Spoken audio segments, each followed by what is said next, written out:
Yesterday was fight night, man. The Zone, Golden Boy. It was nice. It was a good little card. I want you guys on my Instagram to make sure you guys go over to my YouTube and subscribe to my YouTube channel. It's Millcityboxing. We are here live, so this is going to be the call-in show. So if you guys want to chit chat, jump onto my Instagram, call in. You guys will be heard on the YouTube channel, and we live on Instagram and YouTube all on the same time right now. So make sure you guys smash the like button, share, and subscribe. So here we go, ladies and gentlemen. Talking about yesterday's card, very interesting. And the reason why I say that is because we had all KOs, all KOs yesterday. Nothing but KOs yesterday in the Zone card. Um, a lot of controversy, a lot of people speaking upon, hey, Tony Weeks, did he do the correct stoppage again, or is something going wrong, man? So people are speaking upon it. I want to know what y'all think. Like, once again, ladies and gentlemen, make sure you guys go to my YouTube channel if you're on Instagram, or if you want to call in and talk about, your thoughts. You know what I'm saying? As far as, yesterday, just press join. Let me know what y'all think. And shout out to everybody on the YouTube channel and on Instagram. I got my guy right here. So we're gonna be talking about these fights right now. Let me know what y'all think in the comment section as well. Check out the poll on the YouTube channel. What's going on, Jay? Man, what's your name? What you mean? What's my name? Long time no see. What the fuck? How you been, champ? I've been good. What about you? I'm good, man. I'm good. Oh, crazy, man. Anything new? Anything we've been missing? Yeah, absolutely, man. I got 2 of the champs down here from Cleveland, Ohio. So I want your people, if you throw this on YouTube, on your platform, you know what I mean? I want you to give them some type of shows. Do I have static in my shit or something? I think I can hear you pretty decent. I can hear you pretty decent. All right. Yeah. Right here, you got Bill Bonner. You know what I mean? From Ohio. He just fought international. How you doing? At 139. You know what I mean? We're going to take it home in the next one. Then you got Ariel. How you doing, Ariel? Yeah, professional fighter. What you fight at 21? Yeah, bantamweight. Yeah, 22. And then, he got 4 professional fights. You know what I mean? So we coming to kill something that you already know. The infamous. And the infamous. King, what's going on? Yeah. How you doing? Yeah. So with that said, that's pretty much it. I got my fighters down here from Cleveland, or some great fighters down here from Cleveland. That's what's up, man. That's what's up. So listen, when it comes down to what they're doing, those fighters are doing next. I mean, are you getting them ready for fights? Yeah, so Ariel got a fight coming up. Actually, in a couple weeks. Yeah, you said when? January 27th, Cleveland, Ohio, Ortiz Center. Yeah. Nice. Cleveland boys, that sounds like that punch you already know. So with that said, at the Ortiz Center. So we plan on making a splash. We plan on putting some hands on somebody.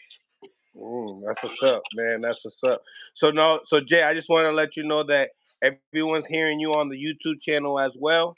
And the topic of discussion was yesterday's fights, and I wanted to get your behalf on them. When it comes to the Golden Boy card yesterday, everything was KOs. Nothing went to decision yesterday. What's your thoughts on the actual main event, and what other fights did you watch? Did you watch the co-main event with Ismail Barroso got his revenge back? I mean, as long as it lasted, we watched it. Exactly. So your boy Virgel look good. I'm big on Virgil. I love Virgil at 47. You know what I mean? Always had his name up there with the big dogs. So with that said, I love Virgil. And a lot of people are mad at Tony Weeks, but let me just say this. There's a gray area for everybody. I don't care what nobody say. Tony Weeks was in that little weird ass space in that gray area where at first I was pissed off, but then I thought about it when he did touch him with a jab, he had him wobbly. So what do? Keep letting him sit there and well on him? Boom, boom, boom, boom, boom. He probably wasn't responding to Tony Weeks. Tony Weeks he probably said, "Hey, you better show me something." Who knows? So I'm saying that to say that I was mad at first because Virgil needed those rounds, but then after I sat back and thought about it, the kid was hurt with it off a jab. Like, so what is Tony Weeks supposed to do? What is he supposed to call an 8 count right there? There ain't no standing 8 counts. In boxing, them days are long gone. Right. So So I mean, at the end of the day, it's like like you said, there's a gray area because as boxing fans, we all kind of miss out because we haven't gotten to see Virgil Ortiz fight for such a long time, and he's such an action-packed fighter that it kind of like I don't know. I mean, at the end of the day, at the end of the night, I'm like, damn, it's 10:30. All the fights are over. Like it was crazy. Yeah. It's equivalent to when you go to LA to watch LeBron, but LeBron don't play. So now you're sitting watching the other Lakers that you didn't pay to see. You know what I mean? Right. Equivalent. So it happened early. He ended him early, and that's what he's supposed to do. Yeah, 100%. You know, then he calls out Virgil Ortiz calls out, who does he call out? He calls out actually the champion from Australia, Tim Tszyu. He calls out Tim Tszyu right after. He wants that I believe that's the WBO that the Tim Tszyu holds. Going straight into something that is like, obviously this is a step down in competition. Obviously, this guy that he was against yesterday. But obviously that's just all talk, right? In your behalf, or do you think that they're serious upon a Tim Tszyu? He's been trying to fight the big names since he's been fighting. The man is 20-0 with 20 knockouts. Mm-hmm. That speaks for itself. You know what I mean? So that's going to be a great fight. Styles make fights. Man, that right there, that's a serious fight for him. That's a serious fight, man. I'm pulling my scab and shit off. Yeah, that's a serious fight, man. So I don't know, man. I would love to see him fight Tim Tszyu, and I believe personally that he's serious about it. Yeah, I believe he's serious about it. Yeah. Shout out to everybody on the YouTube as well. Shout out to Broadway Joel, everybody on the live. Shout out to everybody on Instagram as well. Coming in to the co-main event, Ismail Barroso. Now you got to get his name right because now he's knocking shit out. So now you got to get his name right. There's no AKA Abuelo. Obligado, you got to say he's a grandfather regardless. He's 40 years old, but he packs a punch. He packs a punch like he's not 40. You know what I'm saying? The guy that he fought, Ohio Davies, was a guy that was ranked number 2, and was in line to fight Rolly. Now Barroso spoils those plans. Do you think Rolly goes into that fight? And did you see Rolly say, good job and stuff like that after the fight? Talk to me now. Is this one of the biggest punches at 140 pounds? Hey, why not? I'm just saying. Yeah, hell yeah. That dude, man, oh my goodness, bro. That old man cracked that guy, bro. Hey, don't forget he put Rolly in his back pockets. Super. And Rolly says that he hits harder than Tank. I can see that. I can see that. Well, it's hard to say that when you wobbly as hell when a dude hits you. Everybody say that about Tank. You don't hit that hard. But everybody be either sleep or on their back pocket. 100%. So, at the end of the day, he's a live dog. Do you favor him in the rematch with Rolly? And what do you think about what's going on in that whole division, man? And I want to talk about the chat too. I want to know y'all opinion. Just make sure you guys state your comments. Make sure you hit the poll. The big question is: Did Tony Weeks stop the fight too early again last night? So, in your behalf, you believe that he did a good job. Yeah, because again, we're not in them shoes. We're not wearing that referee outfit. Because you got to remember, he's in that weird area that we don't see often. Where it's like, I can't give him a standing 8, right? Because he didn't hit the ground, right? I can't do that, right? Because to give him his mind back, right? Okay, he is hurt. He's not fighting back. You understand? So what is Tony supposed to do? Tony's supposed to just keep letting it go on, or say, "Hey, show me something. Show me something." How many times did he say, "Show me something" before? Because if you hear the whole time, you're suggesting to me, if I was a ref, that you don't want to be there. If you're not trying to bait him, boom, open up on something, or boom, try to catch him with something, you showing me that you don't want to be. That's an indication that you don't want to be there. That's an indication that, come on now, right? He probably could have weathered the storm. We ain't gonna know. But yeah, nah, bro, like, it's just a weird space for Tony Weeks to be in. It was just weird.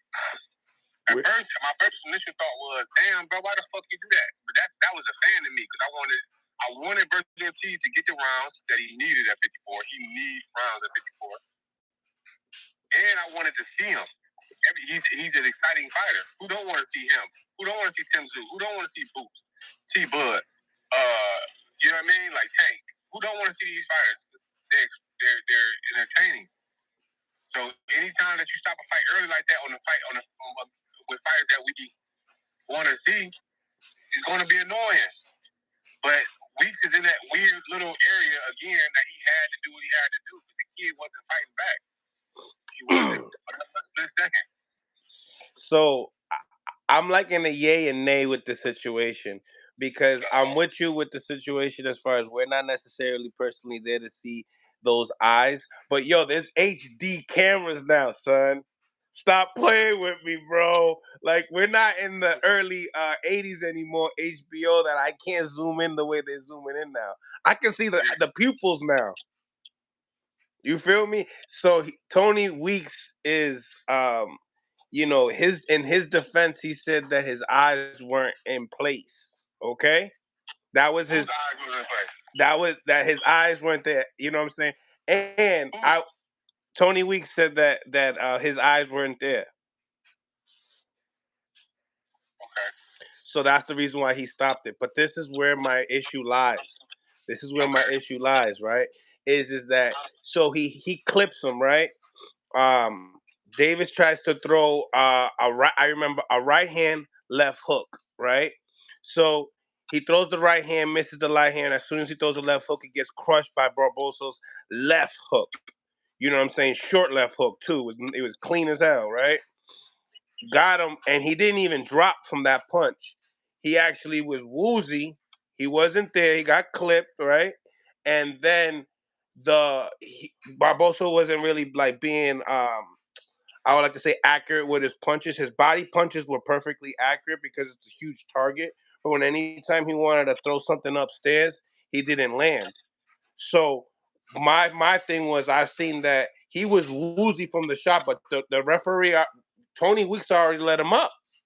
He already let him up. He already let him from the first count. He got hit by body weight from shoulders and arm and legs, and that's what put him down because his legs weren't there. So it's like if you let him, if you, and then it's only 26 seconds left into the round. That's another thing. Then we got my man that gets 30 up more seconds to recuperate. You know what I'm saying? 26 seconds of somebody beating on you is a long time. Yeah, hell yeah, it is. But earn it. Like earn it. You know what I'm saying? Because a lot of those headshots weren't landed. You know what I'm saying? No, facts. They weren't. They was laying on the gloves. But you know, like I know, them little ass gloves going through these little ass gloves, them bitches still feel like minor punches. What up, bad guy? Hell yeah, they still feel like minor. So you tell me, what are you suggesting right now? What do you suggest, Ray? Listen, I don't. Are you saying that he did that on purpose, bro? Did he? No, I just feel like he need to focus a little bit more. Remember, I also seen that he's making that decision. Another thing too. I think he needs. I think he needs Vada or something like because he needs to get up and get into the corner or something, bro. You're always behind the. So now we could always say, yo, you didn't see the shot, or we can't see if he landed. You're always in the wrong spot. You know what I'm saying? Like we gotta get rid of. I'm sorry, some of these big refs gotta I hope let's pay them a little bit more and let's get them into a gym sessions and stuff, you know? Let's get them so they can be mobile. You know, because us fans, we get to see the whole thing. You know what I'm saying? And we could be critiques. We critique heavy because of that, you know? So I don't know. I think that it could have been a better job. You know, it's like I said, you're right. 20 seconds is a lot, but we can't expect that dude is going to be able to stay on the ropes for that 20 seconds, those 26 seconds. We can't expect that. We have. Did it look like he was going to do that? Hell yeah. But it looked like he was going to stay there the whole 20 seconds, bro. That's what it looked like. Then he has some issues. He has. Yeah, well, that's my point. So that's the great area that he just was in. Tony Weeks was just in Because that area, like. I know that the dude. He was a little intimidated because he didn't want to shoot his two. He just wanted to throw his jab throughout the first round. So I could see the intimidation and all. But nevertheless, it is what it is. The return of Barroso, he came back. Yo, big shots, man, though. Big shots on his behalf. What do you think, man, on the rematch with Rolly? And Rolly the about to fight. and the Rolly big about to fight Danny. and the big question is, right? Right.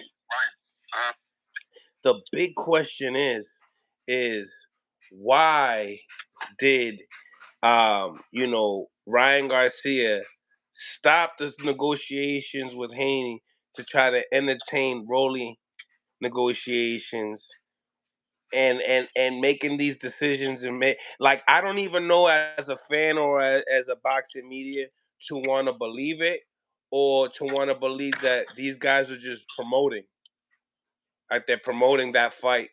You know what I'm saying? Because then we see now we get into now we getting into the topic of Bernard Hopkins pushing Bill Haney and all this other stuff. This is all promotion. And now it's starting to get into that. That's my opinion. What do you believe?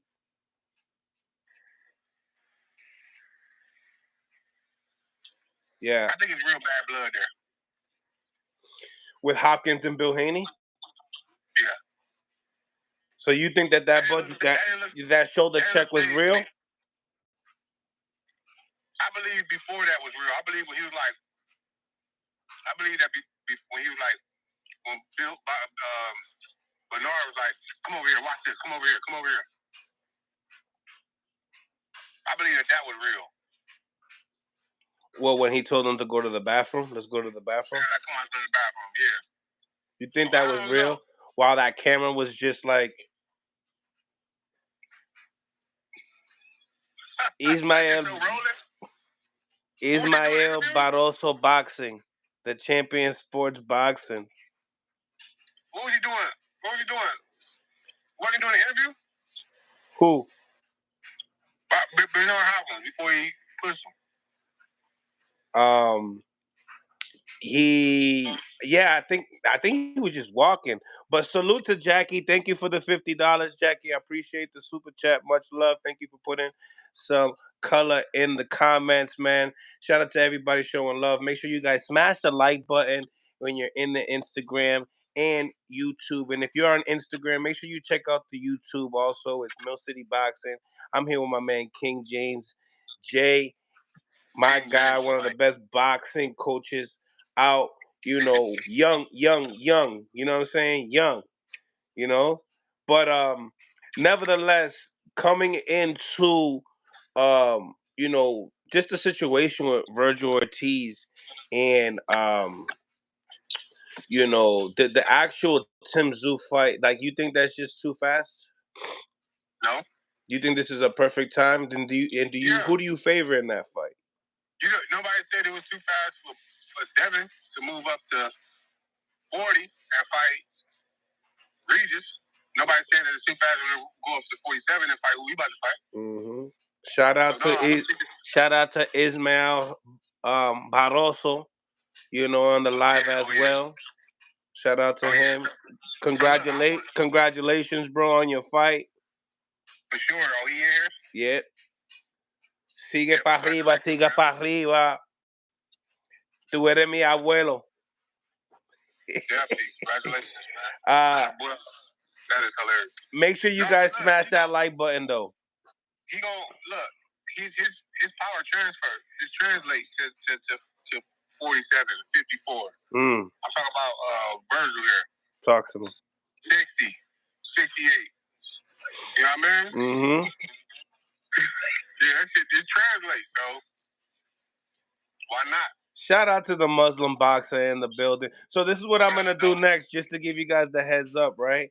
So we're live on Instagram and YouTube. So now what's gonna happen is I'm gonna put your faces. I'm gonna put like a TV right here, so your faces can be seen on the YouTube. You feel me? Oh, okay. That's what's gonna come next. You know what I'm saying? But we're gonna use the YouTube as a call-in. You know.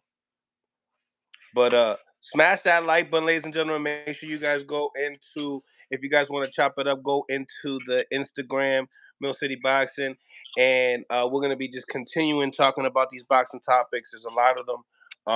And that being said, like the whole Ryan Garcia and Haney situation, and then trying to get this Rolly fight. Like, what do you think about the situation? Do you think that was like a promo stunt? If it was, I'm happy. I'm happy because boxing is trying to at least taking a little turn. You know what I mean? To like get more into the entertainment side, if you will. You know, so I'm happy about that. If it was, they actually put thoughts into it. What up? What's up, Muslim? What's happening, Chad? How you doing? Did you seen the fights yesterday? Of course I did. Talk to me. What's your thoughts on the main event? I don't like what Tony Weeks did. I'm just gonna say it straight up. I don't like what he did. I don't like, it probably wouldn't have lasted that much longer. Cool. But let the man fight. We as fighters, we go through a lot already. Especially when you go through a 2-month, 3-month training camp. You working your butt off for the chance of a lifetime. And you get somebody that stop it in the first round, I'd be pissed. I probably would swung on Tony Weeks. Now, Tony Weeks, granted, Tony Weeks is a Muslim brother. He's my Muslim brother. And, I always have respect for him. It's just, I don't know what he saw. I can't speak on that. He's also a ref. I'm not a ref. I'm just a boxer. So I'm going to just speak on the fighter's aspect of it. But if a referee stops me like that, and I'm just blocking, I'd be pissed. I mean, but if you sitting there blocking like that, you technically blocking with your head. None of my fighters sitting here. It's the thing though. Collect ourselves. He wasn't blocking with his head because Virgil Ortiz wasn't hitting him in the head. He was hitting him in his arm. But you fight 8 ounces, right? 10. 10 ounces? Yeah, after 54 it's 10. 200 pounds, bro. Oh, you look small. That's why. You look little as that. Yeah. Ain't no way you fighting 10 ounces. Okay. My boy a cruiserweight. So you know that through those 10 ounces, them motherfuckers feel like I don't care how you block them. Some of them with punch with crack. Absolutely. I've punched through people. I've punched through guards. I agree. I'm just saying. For a heavyweight. So this is my thing though. Did it look worse than Crawford and Vince? Okay, good point. Now watch this. That's a good point. Huepate. I like that point. Good point. So let me say this. Earl wasn't standing here. Earl was taking a beating going forward. Earl was going forward taking his beating. Right? Virgil was putting the pressure on him, putting the beating on the kid. So that's the only difference I would see, because at least if you're pressing forward, it shows a lot more fight in you than just this. You know what I'm saying? Like, you just standing here taking them shots. Like, bro, like, not even doing this. You just here. Boom, boom, boom. Like, instead of boom, boom, trying to slip it, go under, whatever. I've been hurt before. I've been hit so hard, bro, I couldn't even feel my fucking legs, bro. So I understand how I go. But just to be standing there, my survival instincts are kicking in, bro. I am trying to get the hell up, too. Like, even if I don't use my feet to get up out of there, I'm using something. I agree. I've been hurt before, right? I've been hurt before. I got hurt in my 10th fight. I moved back. All right, cool. Yeah, my hand was up, though. But I just feel as though you ain't even giving enough time. Like, I just feel, and you a fighter. So I'm like, and like I said, I'm not taking nothing from Tony Weeks, because Tony Weeks is a well-experienced referee. He might have saw something that we ain't seen. He might have saw brothers out do this, one of these. Yeah. You know, I don't know. I'm just saying, from what it looked like I'd have stopped Earl way faster. The man was dropped like 3 times. But you got. He was stinky legging for like 3 rounds. But you a fighter though. You a fighter. You know for a fact that if you getting a punch on like that, you want to get your one. Just give me one shot on this motherfucker, bro. Give me one shot. I just need right. One do it. So I wouldn't want him to stop that. I didn't want him to stop that. I didn't want him to stop that fight. Because I'm like, when they stopped it, it was a good stoppage. Don't get me wrong. But I wanted to at least see it competitive. And if, you know what I mean? So with that said, like, if I was Earl, I would have been looking for that. Nigga, come here. That one shot. Right, something. But, I mean, even with Virgil or Ortiz, it's like, all right, cool. I mean, I ain't gonna lie. Even if he would have let him, no, it wouldn't. I doubted it would have went on past 3 rounds. Like I said, it's just like, for me and you, right? Them punches don't look as fast as a regular naked eye fighter. I mean, right. naked eye, somebody who just spectated. They look a lot slower to us. We see, oh shoot, he blocked that punch, or he came right here. Oh, did you see when he turned the punch? Now that's when they land on him. I'm just saying, like, them punches, especially for Tony Weeks. This is what I'm saying. You've seen a lot of punches being thrown. You see, like, if a brother punch you in your arm, you be like, all right, cool, they was arm punches. We know the difference between arm punches and clean punches, because we see it so much. So we like, oh, he blocked it, he good. He ain't dropping or nothing like that, he good. Yeah. Because we know how to smell blood.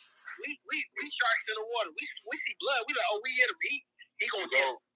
Yeah. Like, I don't think it was over. I disagree that it was over. I'm not agreeing that he wasn't going to crush him later. Not agreeing on that, because it's Virgil Ortiz. Shout out to Virgil Ortiz. He's a monster. I'm just saying that fight should win a little bit longer. I know as far as our safety, I appreciate Tony Weeks. I appreciate all the refs for caring about our safety. But you also have to weigh out. It's like you got to weigh out what's more detrimental, because we go through so much to get that big opportunity, and then it's anticlimactic for that, for that split second. Just shoot. I mean, how many boxers, unfortunately, have even harmed themselves because they missed out on the opportunity. They missed the opportunity. How much more harm are you doing? Right. I honestly agree. Let's see what one of my fighters say, man. Let's see what you got to say about this shit. What's up, Chad? Oh, man. How you doing? I'm fantastic, my brother. How you doing? Doing all right. So how you feel about you? You heard everything we was talking about? Yeah, yep. What's your take on it? You pro? Yeah, yep. Pro. Okay, so what's your take on that? Like, I watch the fight as well. I watch it. I feel like, to me, dude wasn't that hurt. I feel like it was way too early. For both of them, even for Virgil Ortiz looked kind of like upset that it stopped early. Like, I seen it in his face, like, damn, like he ain't get the chance to display his skill like he wanted to. Right. Shoot. I don't. If If I was Virgil, I would be mad. Listen, I fought in Saudi Arabia on the Jake Paul card. Man, I was pissed when the dude quit. Yeah. My opponent quit on the stool in the first round. He threw bombs at him. I was pissed because I'm like, yo, I worked my butt off for this opportunity, and I'm looking like I still got grease on my face. Oh, facts for sure. You know what I'm saying? Like, yeah. And it's like I didn't even get to show all my stuff, everything I worked on. I threw an overhand right, that I thought it was just gonna like stun him a little bit. Dropped him. He quit on the stool. I didn't even get to really break a sweat. I was just getting started. I was like, yes, sir. I want to do that situation. He just ain't had no chest muscle. That's all. He ain't had that chest muscle at all. Like the heart was gone. He was on the yellow brick road trying to find it. Here's my thing. Like I said, I'm not a ref. Can't speak on them. So I never tried to disrespect anybody that was doing that, because if I was a ref and I saw that, I'm seeing you get punched on like that. All right, cool. I understand. I'm a fighter. I'm on the fighter side, and I'm gonna play the devil's advocate by saying like he wasn't hurt. In fact, and bouncing off what Coach said about the Earl Skit and Bud, like even though this was coming forward, but he was taking away versus beating though. Like you see what I'm saying? Like even the disfigured in his face was changing. All that, so it was like yeah, so it was like I feel like that could have got stopped earlier than this fight could have got stopped. That's what I'm saying. Don't stop. Free Philistine. I don't know, man. It's just I understand the refs trying to, you know what I'm saying, they looking out for us, but at the same time too, like that's where that grit come in at. That's how you know what I'm saying, like man, that's where you know where you coming from. Right, you feel me? That's when you know if that hard work, if that hard training session really paying off. Like, you feel me? Them 8 ounces and 10 ounces feel heavy. Everybody can punch. 10 ounces. But it's about like, all right, cool. How hard can you get here and keep going? All right, cool. Can you take a left hook when he hooking and then bounce back after take a little cobwebs off and keep it going? Like that happened to me in my 10th fight. My man, prison dude, looked like he was from prison, straight out of prison. Looked like he bench pressed 400. Come to the first round, hit the it up. I don't know what it was. It was an uppercut, right, left hook, something like that. Yeah, I got cobwebs, shook that joint off, stopped him in the 5th round. No, for sure. But it's like, I just put myself in this situation like, bro, I would probably fight the ref. If Yo stops that joint while I probably would. They probably would take my license. Yeah, for sure. Because now y'all gotta fight me while I'm mad. You know what I mean? I ain't mad when I'm fighting my opponent. It is what it is. It's competition. All right, I'm thinking in there. But now that you done missed my opportunity, took my and I understand that. You took my whole way. Yeah, off of something crazy.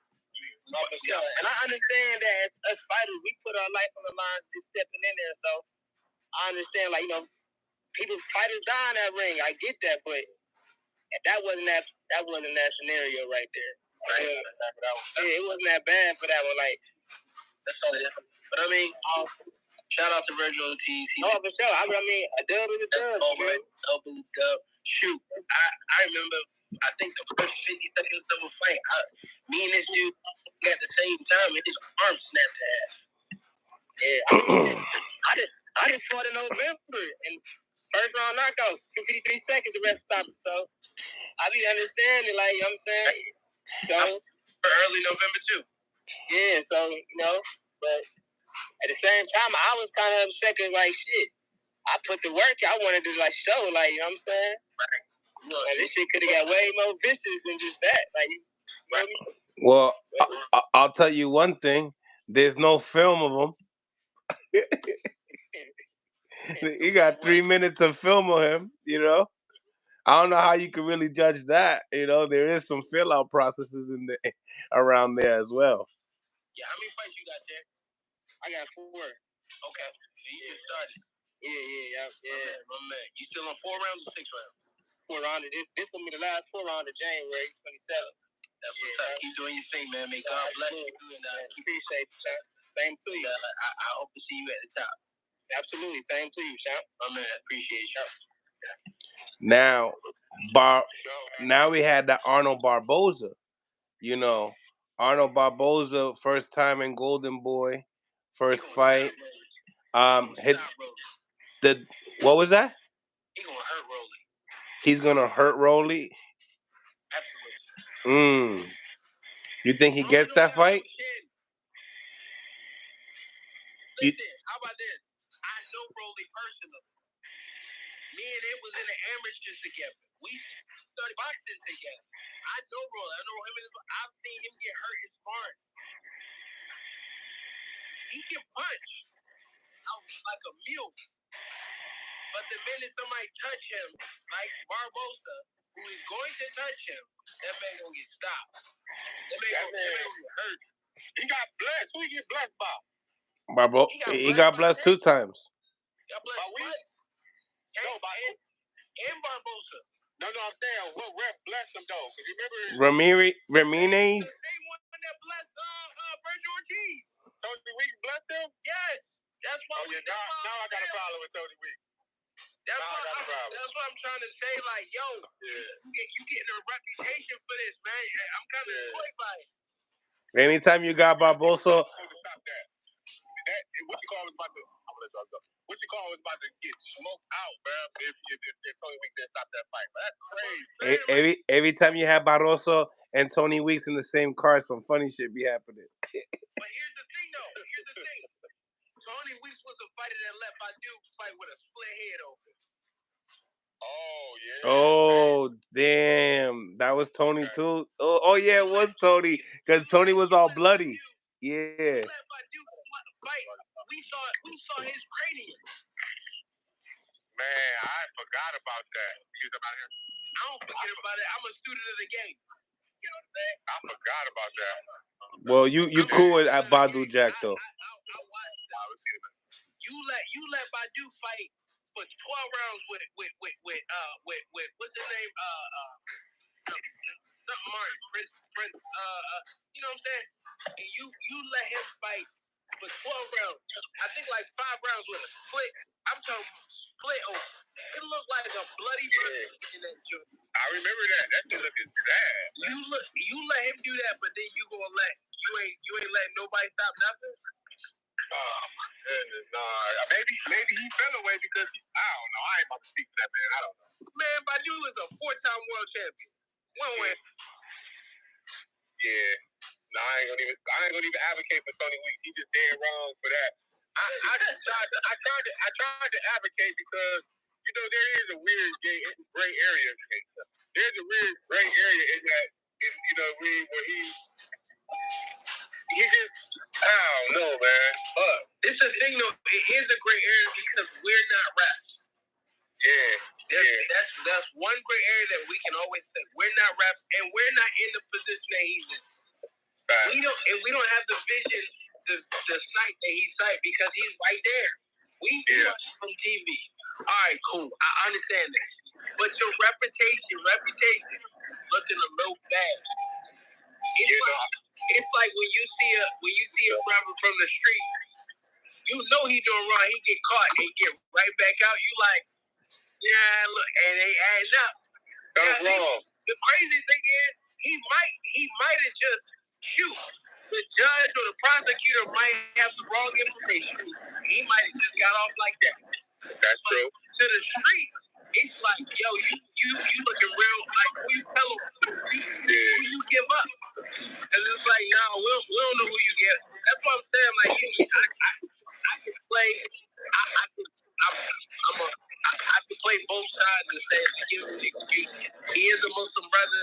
I'm a Muslim brother, so he's a black brother as well. So you always gotta speak. You always gotta speak for him. But it's just, I don't know. Yeah,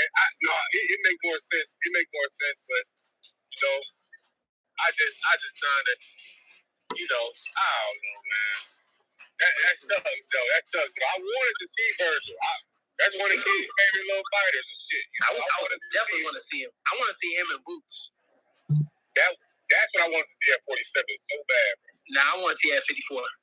I need to see that. I want to see Boots take over 40. Well, damn, he ain't got nobody to take over 47. Who gonna fight him? Yeah, I know. He ain't got nobody to fight at 47. The only people at the top of that list is Stanley Onis, and he definitely not winning Boots. Listen, I've been in the ring with Boots several times. Ain't nobody beating that kid. Man, I said that, bro. That boy is the Floyd Mayweather, Pernell Whitaker, of his era. Sugar Ray Leonard, he is that person of his era. The problem is now there's a lot more politics in this. Yeah, I said that, man. There's a lot of videos. People, you got the internet now, so a lot of people are watching and looking like, oh, hell no, I ain't fighting that kid. It's just unfortunate, but man, I said that, bro. Luke is my guy, bro. That boy is the problem, man. That's my guy. Good, humble kid too. Yeah. Father, parent, like his father and him, they humble, they work hard. That boy is the truth. Man, I said that. So who you got with T-Bud and Boots? That's gonna be a tough one because I ain't realized how big Bud was. Big as hell until he fought Earl, right? I ain't realized how big he was. I was swearing on it. I was like, yo, that joint, he gonna be slick for a little bit. Then Bud just gonna walk. Earl just gonna walk him down, because he's a little big. Bro, I realized how big he was. I don't know, and he's slick too. So it depends on Boots. I think Boots can definitely get him, but it ain't gonna be no walk in no park. No, for sure. He gotta get to him in order to touch him. But I think if Boots touches him, proper. Because Bowen touched him, he was thinking that. Hank Lundy touched him, he was thinking that. Porter touched him, he was thinking that. But it's only if they actually get you. You gotta actually touch him, though, yeah. You could still get one to get touched by Earl. But it's gonna be tough. It's gonna be tough to get to touch him because his defense is so well. Yeah, he's slick. That's like all the big fighters got good defense. It's the thing though. Boots is slick too. Yeah, for sure. So it really depends on. But I don't think we ever gonna see that fight. No, me either, man. I'm not even. I don't think it makes sense for T-Bud. I don't think it makes sense for Bud to fight Boots. Only in this era. If we were during the time of the Four Kings, it would make sense then because it was about, heart and who better. Right, who better trying to get it. But nowadays, it's about the money and the business. So as far as these days, according to what this time suggests, it don't make sense for Bud to fight Boots. But talk to me about Bill Haney and Bernard Hopkins. You think that was fake? I thought that was real. Is that shit real or is that shit cap? I think that's real. First of all, B-Hop is from Philly. Ain't nobody faking no song. Where you from, Jen? I'm from Cleveland. Okay, Cleveland. I'm from Baltimore. Oh, we not faking. I'm not faking beef. Nah. If I got beef with you, I got beef with you, period. Yeah. And I know Bill Haney, BH ain't beef. Like, he not going to fake beef. Yeah. If they got a problem, they got a problem. No, for real. And that's because you could be in the suburbs in Cleveland, Baltimore, Philly, and then turn one corner, you back in the mud puddle. So 100%. Most of the time, it's real beef. You can turn one wrong corner and it's real beef wherever you go. You gotta remember where people coming from. A lot of us try to stay away from it, right? We stay away from it, but that don't mean it ain't in us. That's a fact. Like everybody know I wish a nigga would. Facts. Period. So you talking about nobody wants fake beef. Because all somebody gotta do is say the one wrong thing and then it's a wrap. You now turn to the real beef for no reason. I ain't got that for you. Yeah, no, facts. Yeah, but I that looked real, especially I told you when B Hop was like, come over here, let me show you something. Come over to the bathroom. That's when I was like, okay, that's how you know. It's like, yo, I don't want to show nobody how bad I'm gonna beat you. Come on, let's talk over here real quick. Yeah. But you know, Bill ain't going nowhere without that big ass security guard. B Hop going to fight both of them big ass. You gotta fight that big ass nigga. I ain't gonna lie, them security guards would be. I'm punching that security guard right in the stomach. The one in the blue? What? I'm a touch his spine through his back. That's a about the way first. You have to. I'm not gonna let you. I'm not gonna let, cause you know if he grab you, it's over. Yeah, grab you, it's over. Then you wanna bang with you and shit. Right. So now they gonna jump me and all that. Nah, I'm gonna get him out the way immediately, and then I'm gonna go like Delph. That's the first person I'm looking at. Yeah.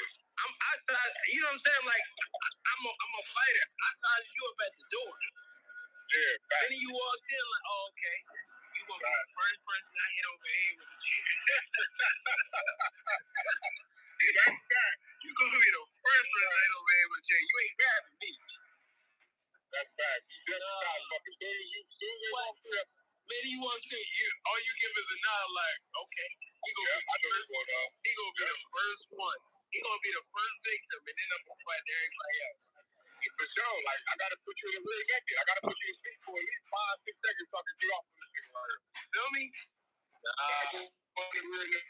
Listen, I'm having a strict right to the kids. Straight right to the kids immediately. Yeah, cause he did look like he was like 8 feet tall. Bro, I'm straight right to the kids, and then I'm up to you done. Yeah, no, you gotta get him out the way. That's the only thing with B-Hop, though. You gotta, cause you know Bill Haney ain't going nowhere without that big nigga, though. That's what I'm saying. So I'm getting you out the way immediately. Yeah. I just got jumped. Probably like, not just, but probably like 4 years ago, something like that. And yeah, bro, I was working with the one kid cat, and it was a very good fight. I love, you know, everybody need a roller, right? So but then his nigga start pushing. I'm falling all over the place trying to swing. This nigga pushed me over here, because everybody trying to push back and forth. It was the worst shit. It was the worst fight, bro. Because I couldn't get a clean shot, because everybody pushing and shit. So once a nigga grab you like that size, it's just like, oh my god. That's why I'm like, all right, cool. Like, let me go ahead and give you an NyQuil. So that way I know I'm safe. If I know if I'm the second biggest person in the room, you gotta go. For sure, bro. You know what I'm saying? Now, you got to go. Now I got a question for y'all. Make sure you guys hit the like button, subscribe. So check it. What y'all think as far as we all know that Barroso will probably beat Rolly. So what do you think about with Barroso and these other champions? Barroso, everybody gonna stay away from him. Well, even Subriel Matias? Because he seems to be like a journeyman or not even. I guess he is a journeyman. Never mind. That's disrespectful. Nah, it ain't disrespectful. The nigga 40 years old. What are you saying? Okay. Yeah. Okay, I just didn't want to disrespect his record. No. I'm not. No, you're not gonna disrespect his record. It's just like you can't disrespect. What's the boy from Philly? White boy. What's the white boy from Philly? Fought Triple G. Fought what's his name? Who? Hey, what's his name? You said from Philly? I don't know white boy from Philly. He's from Philly. He got a neck tattoo. He was in Creed. I'm not sure. Fact, he was a commentator on the show last night. Oh, Gabe Rosado? Gabriel Rosado. Okay. Phenomenal dog. Gabe Rosado's not a white boy. He's Puerto Rican. Okay, my bad. Puerto Rican. Okay, I don't know the white boy. You're absolutely right. Puerto Rican, right? Even though you got to remember, great fighter, plays the journey. Never got a title. Yeah.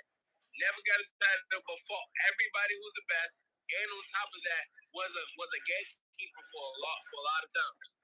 I think Barbosa is definitely a gatekeeper in the I don't think he can beat anybody at 140. You don't think he could? You don't think he could beat Tio, Haney, nobody? Subriel Matias, nobody. Heck no.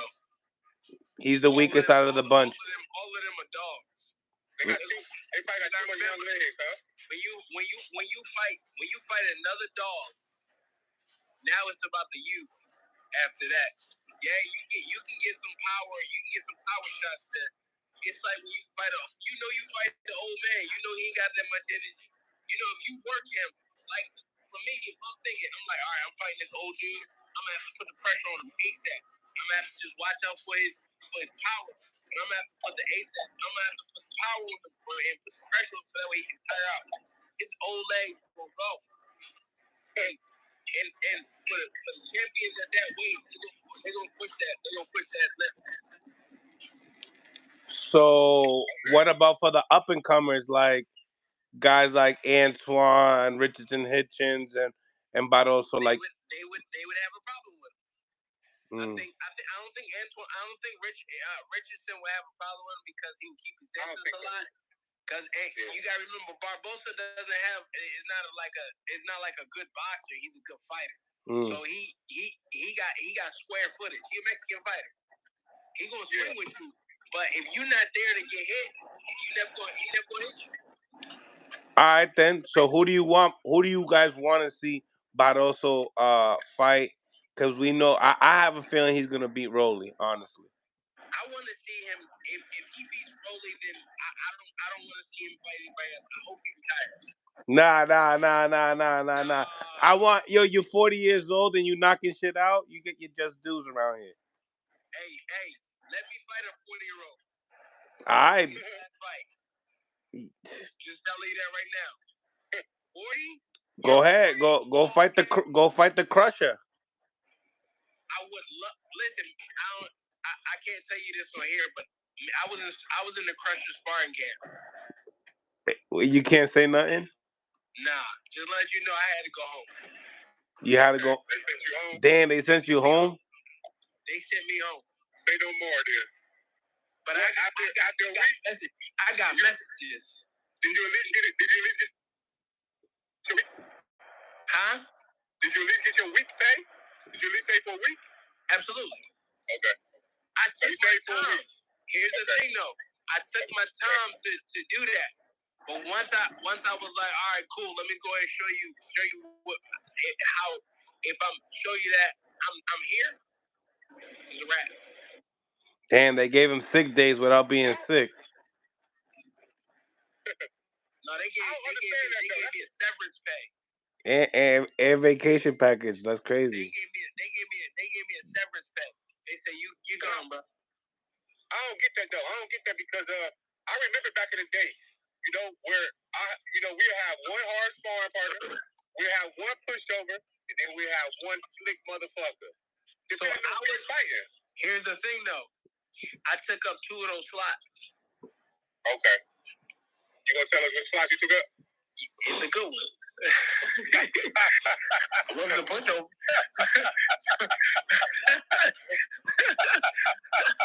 That's funny as fuck. Okay. I wasn't a pushover. You wasn't a pushover. So now it's like, all right, you only got 2 people in camp, and you got one pushover, but now you got a slick puncher. Now you like, oh shoot, I got a problem. Oh yeah, see that's. You know what I'm saying? I got. Thank God, man. God is good. I got the power of a heavyweight, but I can move. I can move with the best. I can move with super middleweights. All praises. Matter of fact, I have moved with super middleweights. I've moved with Caleb Plant, David Benavidez, Ortiz, all them dudes. Yeah, so they'll all vouch for me. I move with Boots. They'll all vouch for me. That's what's up. Yeah, God is good. I mistake. All praises, because I can't take away from what he gave me, but I know what he gave me. All praises. That's how I had his little dude. Man, I pray. Just tell him to enjoy it. For sure. That's it. When you enjoy it, you're gonna learn yourself and learn what to do in this whole thing. You're gonna get so comfortable with being yourself that you're gonna just try new things. That dude definitely enjoy it, man. You gotta just enjoy it. But yeah, man, I gotta go. I gotta pray. All praise. Okay. Yes, sir. I gotta go pray. Man, blessings, bro. Blessings, man. God bless. Okay, man. Peace. Peace out. So yeah, my guy. So, they got the February 8th date. Your boy Tio, Jermaine Ortiz. Oh, man. What happens? Come on, man. You know what happens, bro. Maybe you can't say nothing. Don't you fuck with Jermaine Ortiz? Of course. That's my guy. They both my guys. Okay. I ain't gonna say too much then, but I ain't gonna put you in a bad position. My mouthpiece is my mouthpiece. Yeah, okay. So I'm gonna say this. And I like Jermaine. Maybe it might have came off last time I didn't like him. I just don't believe he had anything for Shakur personally. I personally did. He is a good fighter. I watched him. He's nice. He can fight. Do I think he can beat Tio? No.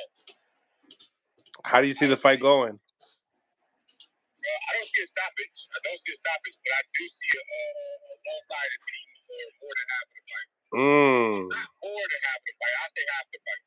So it will be a unanimous decision in your behalf? But you know what, too, though? Jermaine Ortiz, if he can go to, because he don't fade, right? They say, people be saying he faded in the championship rounds. That was his first 12 rounder. So I give him the benefit of it. And he's now in a more of his, maybe a little bit more comfortable weight now. So it might be a little bit easier for him to breathe inside there.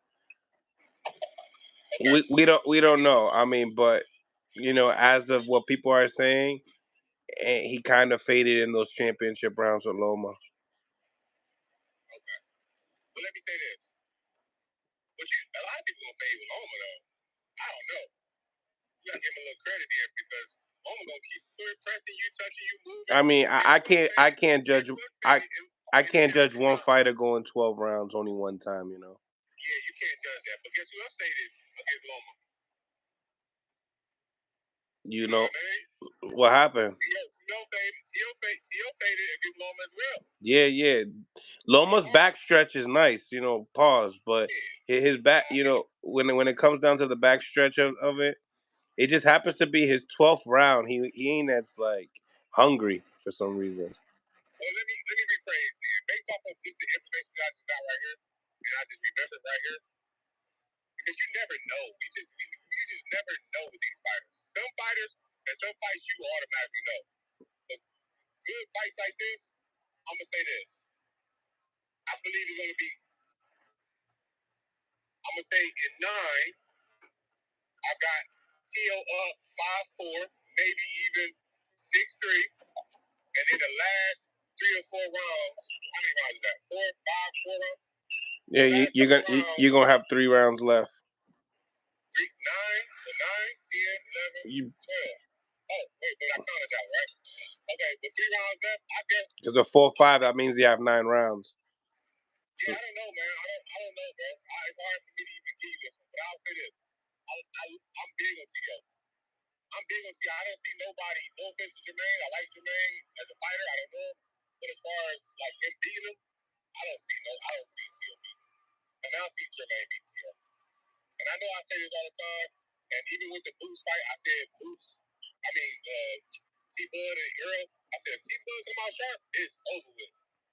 He can out-sharp him, or he can just have the worst day in his life and Bud beats on him. Bad. And you see that's what happened. But yeah, moving forward, nah. I don't see Jermaine beating Tio.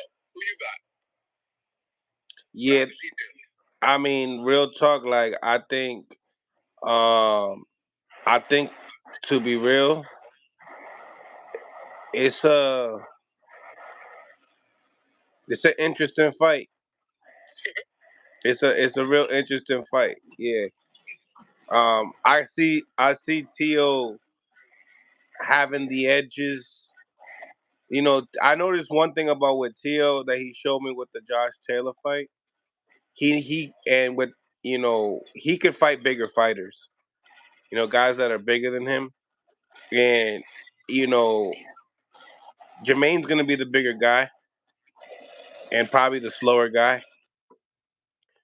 So I just think that my behalf when it comes down to that fight, it could be like a 60-40 TO type of a thing. I think it could be even closer. I think it's a lot closer than 60-40. I think 60-40 is too spread out. I think we kind of looking at more of a real rap, more like a 45, 55 situation. It's a real close fight. Tio has probably the sharpness and the more explosiveness, which will edge him out. And there's a lot of experience that Tio has developed with some of these other guys. If you look at the guys that he's been in there with, um, he's been in there with like A caliber type of a guys. They both share that common opponent with Lomachenko, but Tio got the Josh Taylor win. He also got the Sandor Martin win. I know a lot of people didn't like that win. Um, he's also got he got plenty of wins that I believe that puts him in like, oh, I believe that he has more experience than Jermaine Ortiz, but and then obviously in the amateurs as well, he has a little bit at an advantage. But in the same time, I think that I always thought that Jermaine Ortiz was a sleeper in the division. I thought he always, always, always was a sleeper in the division. And I think that both guys, his chin is around the same level. I mean, these guys, they're not like untouchable. They're touchable. You know what I mean? Um, the guy that makes the most mistakes is the guy that's going to be able to pay for them. The guy that makes the most mistakes is going to be the guy that loses in this fight. Um, I don't think that this is going to be a way better fight than the Josh Taylor fight. This is going to be a way better fight than the Josh Taylor fight. It's going to be way more competitive. It's going to be way more enjoyable. And I think people are going to like it. So make sure you guys stay tuned. I'm going to be tapping in. I'm going to be tapping in some people. I'm going to be putting the phone lines opening up the phone lines now.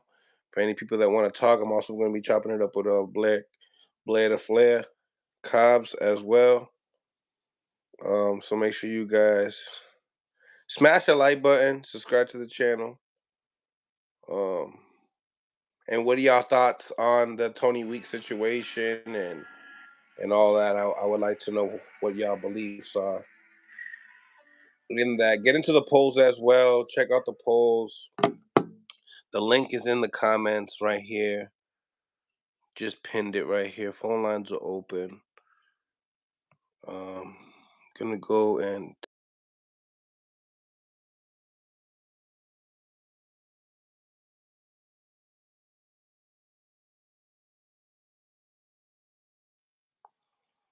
smash that like button, ladies and gentlemen. Smash that like button. Phone lines are open. It's Millcityboxing, home of the high level pro.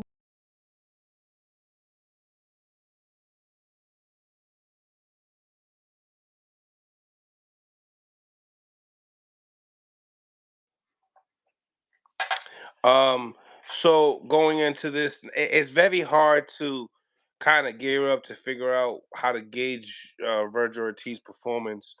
Obviously, it didn't even go 3 minutes. He wasn't in there with an elite fighter.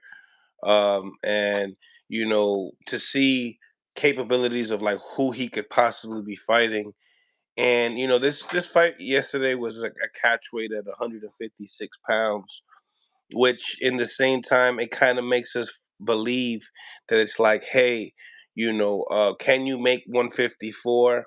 What was the decisioning yesterday for making that a catch weight? Is the team scared? Is he going to campaign at 54? It seems like he wants to. That's the plans. He wants to become a champion at 154 pounds, but at 160 pounds, it seems like it's going to be a weight class that he's going to be entertaining as well eventually. Um, so who do you guys really want to see Virgil Ortiz fight next? And what are some possible opponents? Phone lines are open. We got here Willie in the building. Shout out to Willie in the building. Willie, for he was goody, buddy. Was You on your mind? Talk to me. already know, man. Barroso, my guy. Nah, Mm, it was a great night of boxing for sure, man. mhm. But Shout out to everybody on the live as well. Make sure you guys smash that like button and subscribe to the channel. My question, first of all, in the poll, I got two big questions for you. One before I leave, before I forget, is you know was a step down into competition for Virgil Ortiz. This yeah, yeah. fight was in a catch weight at 156 pounds. Does want to pursue the 154-pound division, but in the same time, what are some good names that are step up from what he just had? The guy Uh, that he had was not an elite guy. I People mean, broken a coach said, Erickson Lubin coming off of that big upset win against you know, what was Jesus it? Ramos. You know what I'm saying? Yeah, I mean, he could fight Kind of, Ramos. he He could messed up fight. his plans. Yeah, but even though that win was controversial, Mm, regardless, so a lot of people didn't think Lubin actually won. mm. Um, but he could fight Lubin. He could fight Fundora. He could fight Mendoza. And If he wanted a really solid win, I feel like Mendoza would be the best out of all of them because we know that he brings some good power and balls to fight. But I mean, it depends. That we didn't really see much out of Virgil in this fight, and it kind of sucks because it was ended prematurely. And I so know. let's get into that question. In uh, the polls here, we got 66 votes, guys. Make sure you get these votes up. Smash the like button once again. And the question of the day is: Did Tony Weeks stop the fight too early again last night? What's your thoughts? Yeah, I believe he did. Especially from the angle that he was in. It wasn't an angle that you could really see all the punches connecting. The same thing as 'Cause- last time. He yeah, never. yeah. I personally, I don't know, man. I know that referees really don't get medical checks that often, but maybe it's something that they should be discussing to make sure that these referees, that their eyesight is good and that they're getting trained properly, fully, to make sure they're going around these fighters and really looking at the punches connecting before they break up a fight like that. Because you can tell he got hurt, with that first when Virgil touched him, but it was more of like a rock, just waiting to see what happens next. And Look it, at it people in the chat here saying rumor has it Tony Weeks he placed a it's a bet big, on the first round stoppage. yeah, Oh nah. my I, God! Shout out to the it, chat in the building. it's Stock hard to say. Chasers, It's hard to Mr. throw a rumor like Lightning, that. Even if Tony Weeks put a first nerd. round bet on it, you know what I'm saying? It just doesn't make any sense to do. You know what I'm saying? It's not like if you put a first round bet that you were gonna win these millions of dollars for the bet connecting. But Mm, like I don't know. I feel like maybe Tony Weeks he's refereed a ton of fights. You know what I'm saying?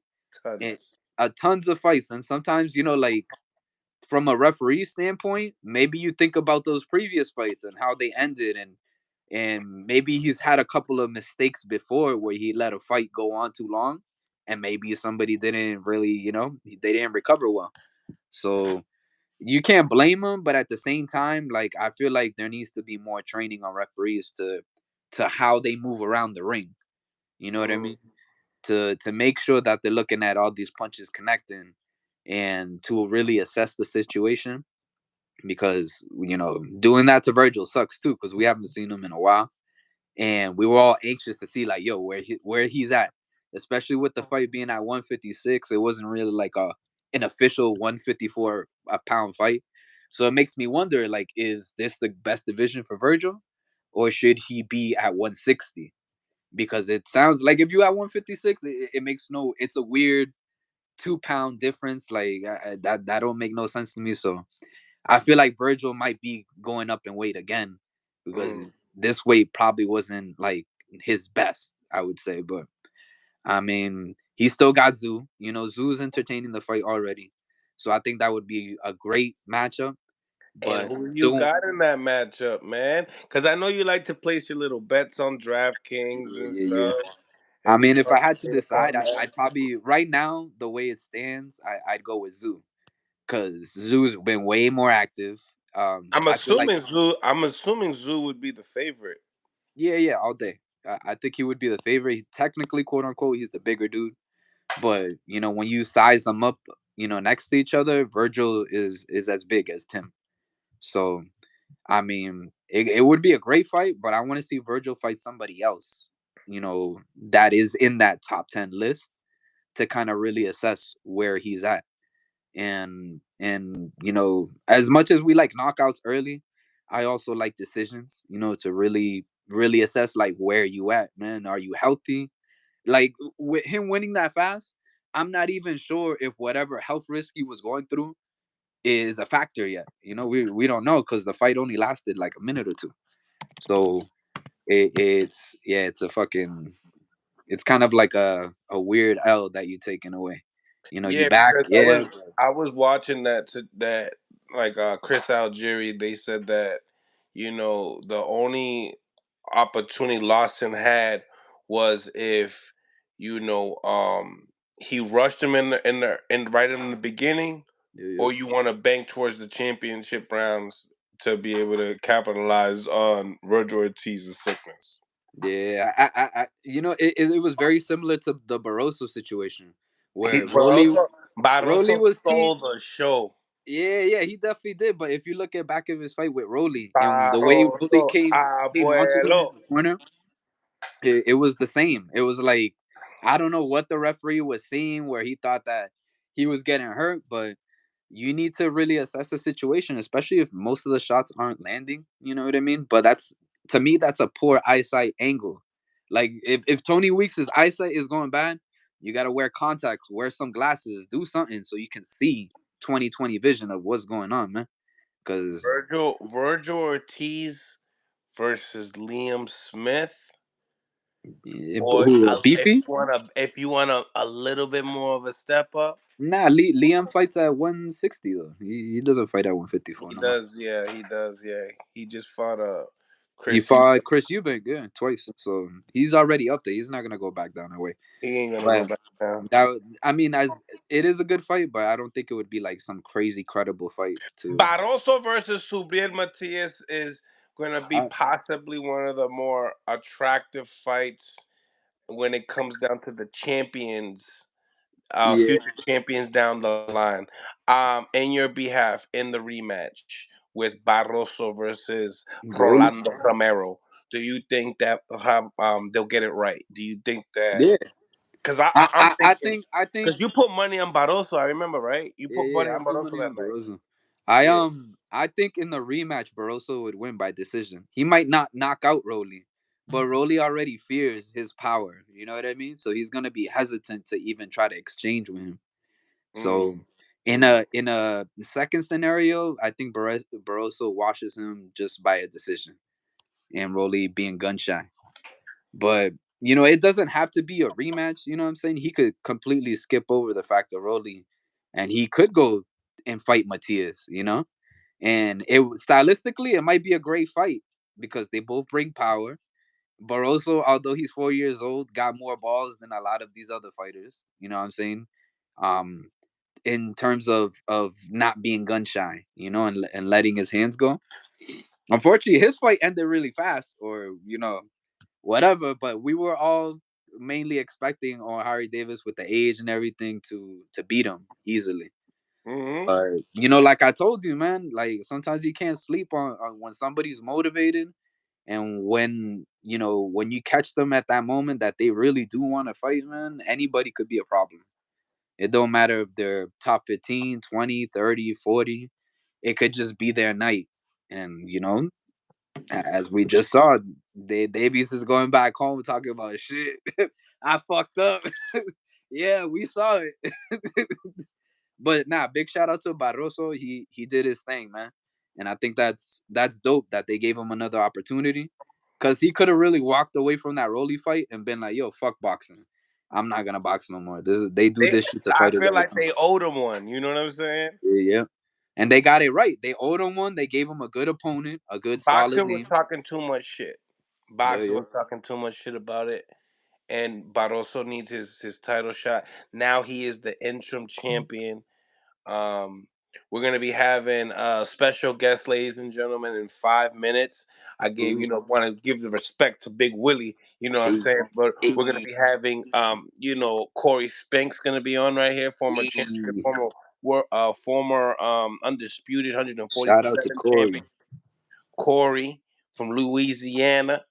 I call him Big Corey, but Yeah, yeah, yeah, man. But besides that, all the other little things that happen, especially between the shit between Bernard and Bill, talk completely, to me, talk to me. completely. I personally think that Bernard is hating on Bill, and you know, I'd hate on Bill too because Bill got a good talk game, man. Bill talks and people listen, and whether he's saying the right thing, the wrong thing, people like the way he talking, and I think that Bernard, even though he got his own way of talking, it's just not like Bill, man. Bill could talk some serious shit, and he ain't wrong, man. He got one of the best fighters under his belt, which is his son, and we all been kind of like pushing Devin, talking shit a little bit here and there, but you can't deny the fact that Devin is fucking good, man. You can't deny that shit at all. So I think that's just little baby drama that who knows, man. Maybe it could be entertaining. Maybe it could do something for charity. Have Bernard come out of retirement, and box Bill for like 3 or 4 rounds. Don't do that to Yeah, Bill. Like yeah. Bill, Bill, Bill's doing his job. Like I told Bill before, he's good at what you do. You know what I'm saying? Um, So you this- need somebody like that on your team, someone that could talk shit, even if man, it's your dad. You know what I'm saying?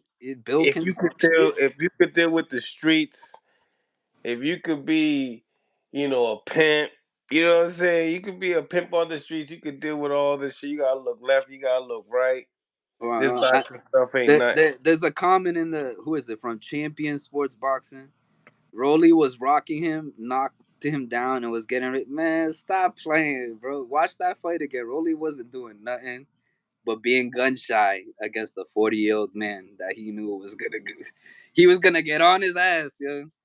And if you don't Boxing believe Accords, me, I'm with you on that. Boxing is a business at the end of the day, and yeah. he doesn't sell shit. Yeah, yeah. And he doesn't, and don't get me Diablo. wrong, I feel that. He doesn't sell shit right now, and it's fine. But Bill continue with all this shit talking and Devin continue to win.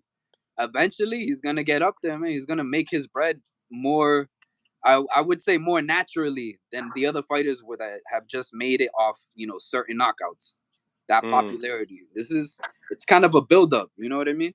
You might not be popular right now, but it's gonna get up there and you're gonna need Bill, and you're gonna be like, ah, shit, man, we gotta fight him, man. We gotta fight him.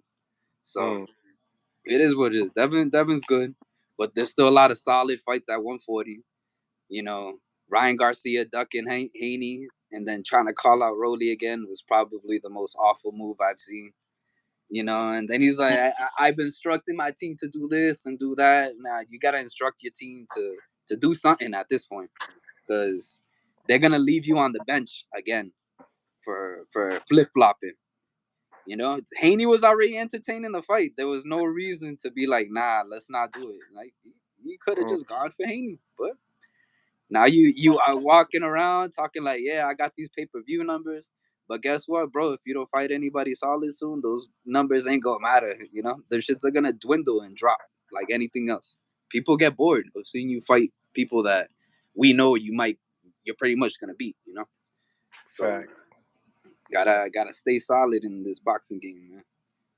So, Well, you already know, my brother. I'm gonna be tapping my man Corey in, yeah, and I'll be on for a little bit longer and stuff like that. So if anything, I'll stay tuned. Get you back on.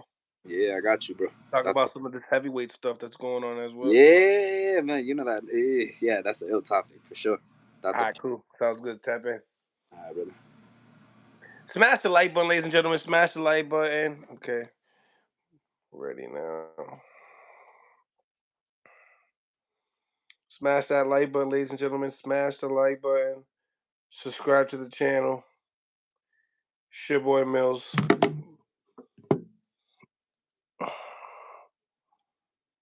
Just tap in.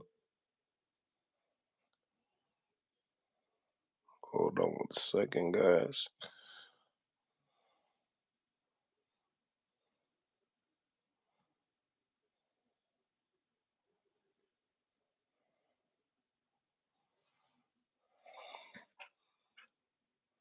It's not letting you join.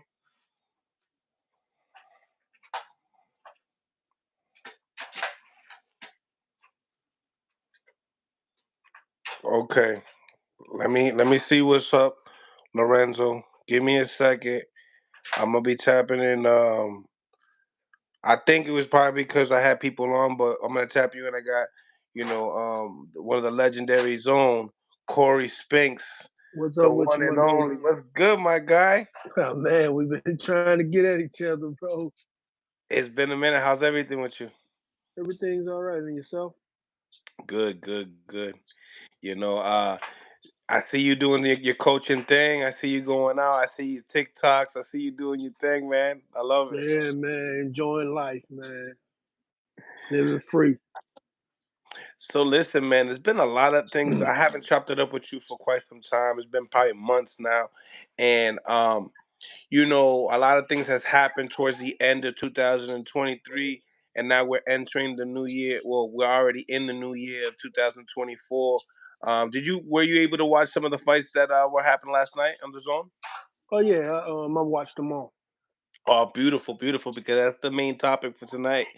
Um, obviously every fight, on the card didn't last. What's your thoughts on, let's start with Arnold Barboza, his fight lasted 8 rounds. He's an undefeated champion. He just got signed to Golden Boy. What do you think about him among some of these other champions at 140? Um, to tell the truth, I don't think he's ready for the champions at 140. I think he fought a mediocre guy and he looked at that level. I don't think he looked at too impressive to me. No. He didn't look at it at all to me. Did you see his last performance from Pedraza with Pedraza? No, I didn't see the Virgil fight, but I heard about it. But you can only judge off the last one you seen. So, but with this fight, he didn't look that impressive to me. What's weird about the situation is, like, and you probably seen this with other fighters. um when certain fighters are good on the back foot defensively, when they have a great opposition in front of them, and then when you have other performances with the same individual, that they believe that they're the bigger guy, they're the stronger guy, and they want to get the guy, so then they moving forward. um there's a pros and cons to that. Can you speak upon that a little bit? Because it will hinder your performances, like you said. Yeah, it would. It would. You can't go off the last fight. You can only go of the present. You know what I'm saying? And that's what I'm going off of. I'm going off what I seen, not by word of mouth. You know, and how the guy looked, and he didn't look like a top guy to me. To be even put in that sentence with these guys. He just looked at mediocre to me. He looked at real basic. Because if it was any other one of them champs in there with this guy that he fought, they'd have, I think the fight would have ended early. You Okay. know, he was riding off his performance um prior to this fight. He got the victory. He did what he's supposed to do, but I don't think he should have judged himself um off this fight because it wasn't It wasn't that impressive to me. Mm. Um, you know, as far as him, he was speaking upon calling out Rolly that night. Do you think he could at least manage that task? Well, it all depends on what fighter shows up. You can I can because it just might wake the Rolly fight just might wake him up. But you know what I looked at last night, I don't know if he would beat Rolly or not. I I can't I don't see a victory coming if he judging on his performance last night, even though he got the victory. He just didn't look that impressive to me.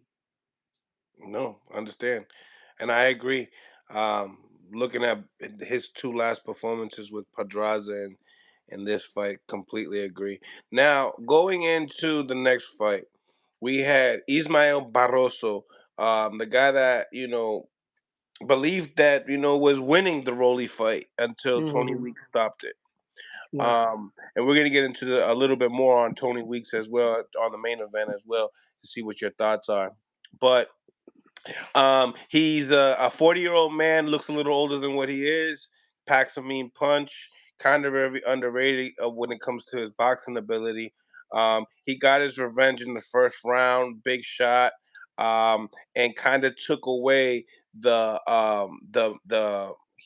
guy that he fought, Ohio Davis, was the mandatory for Rolly. So Ismail put himself in position to get that rematch. What do you think about the performance itself and Ismael Barroso?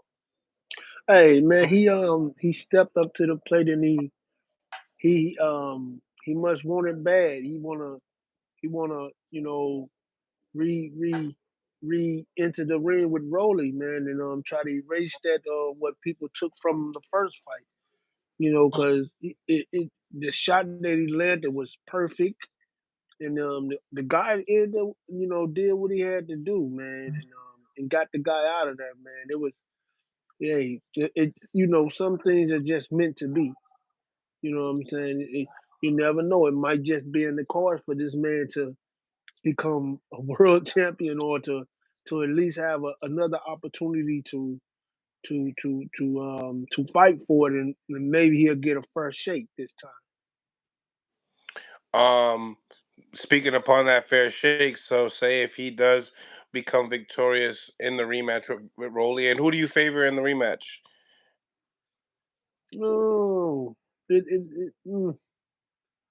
well, you gotta lean towards the champ, but you know, the guy put on a great performance the first fight. So Rolly gonna have to do some adjusting and make sure that the next fight is not close. You know, he gotta do his homework and make sure that don't happen his next fight. I don't know if Rolly took him lightly because he was an older guy or not, but um, you know you can't take no one lightly. Of course, look what he just did. He just went in there and delinquished old boy so he can get back in there with you. So he's gonna be ready. It's gonna be even harder than the first fight because he gonna want that back. So Rolly better just do his homework and train hard and be ready. Mm.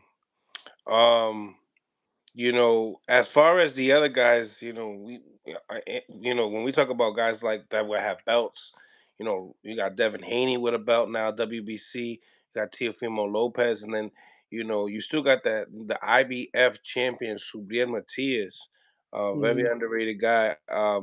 Do you see Barroso even being able to be competitive with those guys?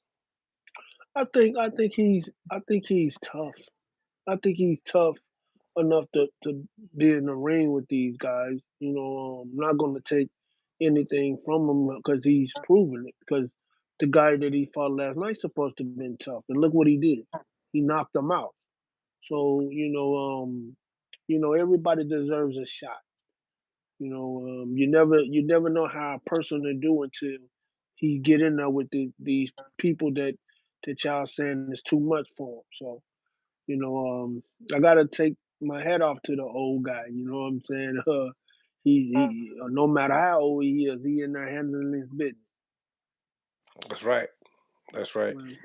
Um, you know, speaking upon like with the Ryan Garcia situation, um, you know, he wanted Rolly, he wants Devin Haney. Who would you like to see him fight?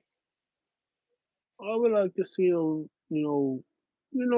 I like to see him fight either one, but the the Rolly situation makes a little bit more sense to me right Big of now. Brother.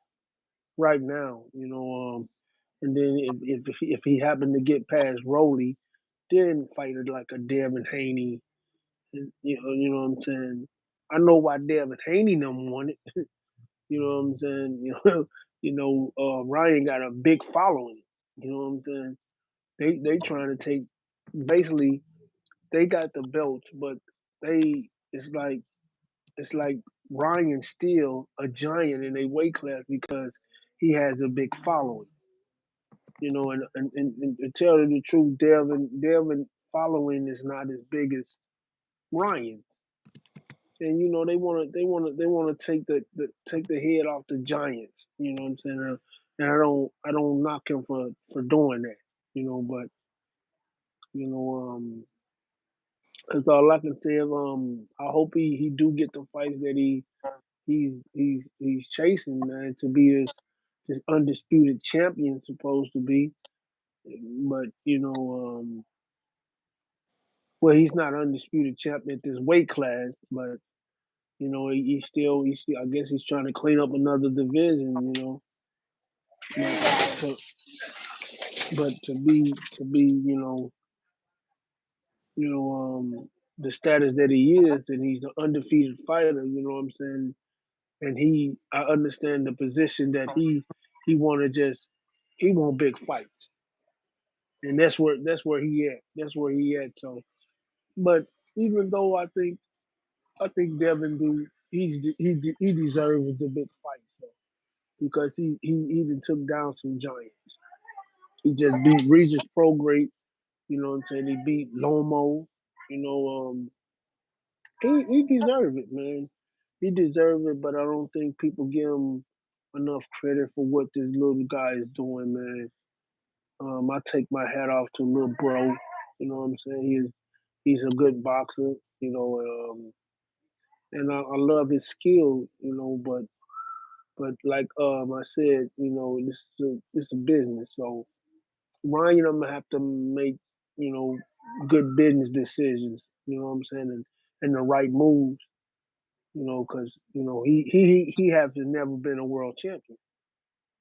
You know what I'm saying? He want to try to take the easier out of the bunch champions that can get him a belt, because he want to solidify himself as a world champion. I guess before he leaves this sport. So the Rolly fight makes sense.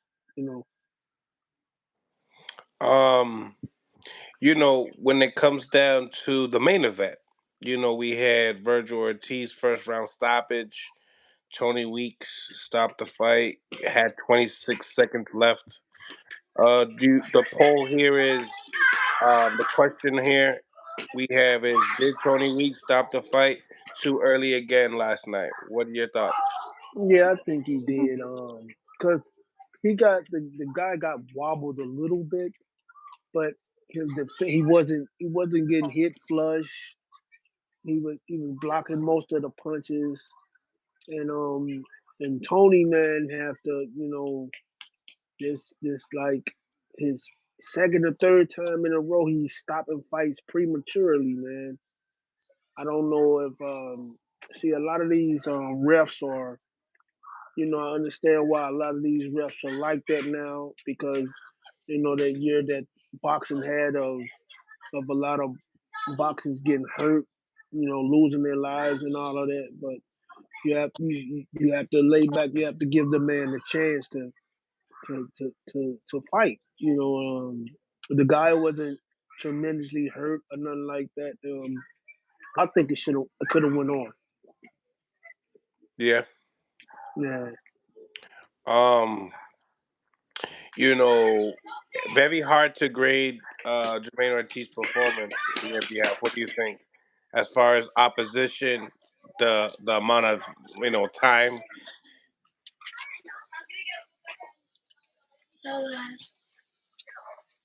Well, he did what he had to do. He was doing what he had to do. You know, and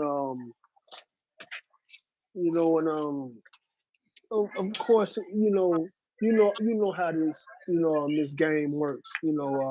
He's been out for a while. He's been out for a while, and they wanted, him to come back in and get his feet wet. So I don't, but I don't think there was enough time for him to actually get his feet wet. You know what I'm saying? It didn't go long enough to me. You know what I'm saying? It was prematurely stopped. So, but I think he I think he needs a harder test. I think he needs a harder test before he jumps back into the Lions. Then of With the course, Tim Zoo, with the yeah, Tim Zoo that he's yes, calling. yes. I So think he needs. in that behalf, knowing the landscape of 54, who would you like? Who would be a good step up fight for that type of a Tim Zoo fight after? Uh, mm, Erickson Lubin came off of a big win. Is that too much for him? no, I think the Erickson Lubin would be all right. I think the Erickson Lubin would be a nice fight for him. It'll be a tough fight, a very tough fight. Erickson Lubin is no slouch. And also Erickson Lubin need to get back on his horse for real. Even though he got a really a gift his last fight. Mm. He got a gift his last fight. I'm not going to sugarcoat it. He got a gift. And I think he needs to make up for that. You know, I really do think he needs to make up for that gift and get a solid for sure win because that wasn't the the guy that we normally know. He squeaked past that guy. So you know beating a guy like Ortiz will will put him over the hill. So because Super. over he's undefeated. You know what I'm saying? If you can get past Ortiz, come on, that's a very, very, very big quality win. So if Ortiz went to fight Tim Zoo next, you would favor Tim Zoo. Yes, it's just because of the layoff, the ring rust, and all that. That wasn't enough to. You didn't go through anything. You didn't go rounds. You didn't do nothing.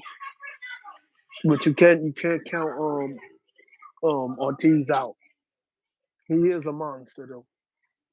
He is a monster, and you know he has punching power, and Tim Zoo get hits, so you never know what can happen though.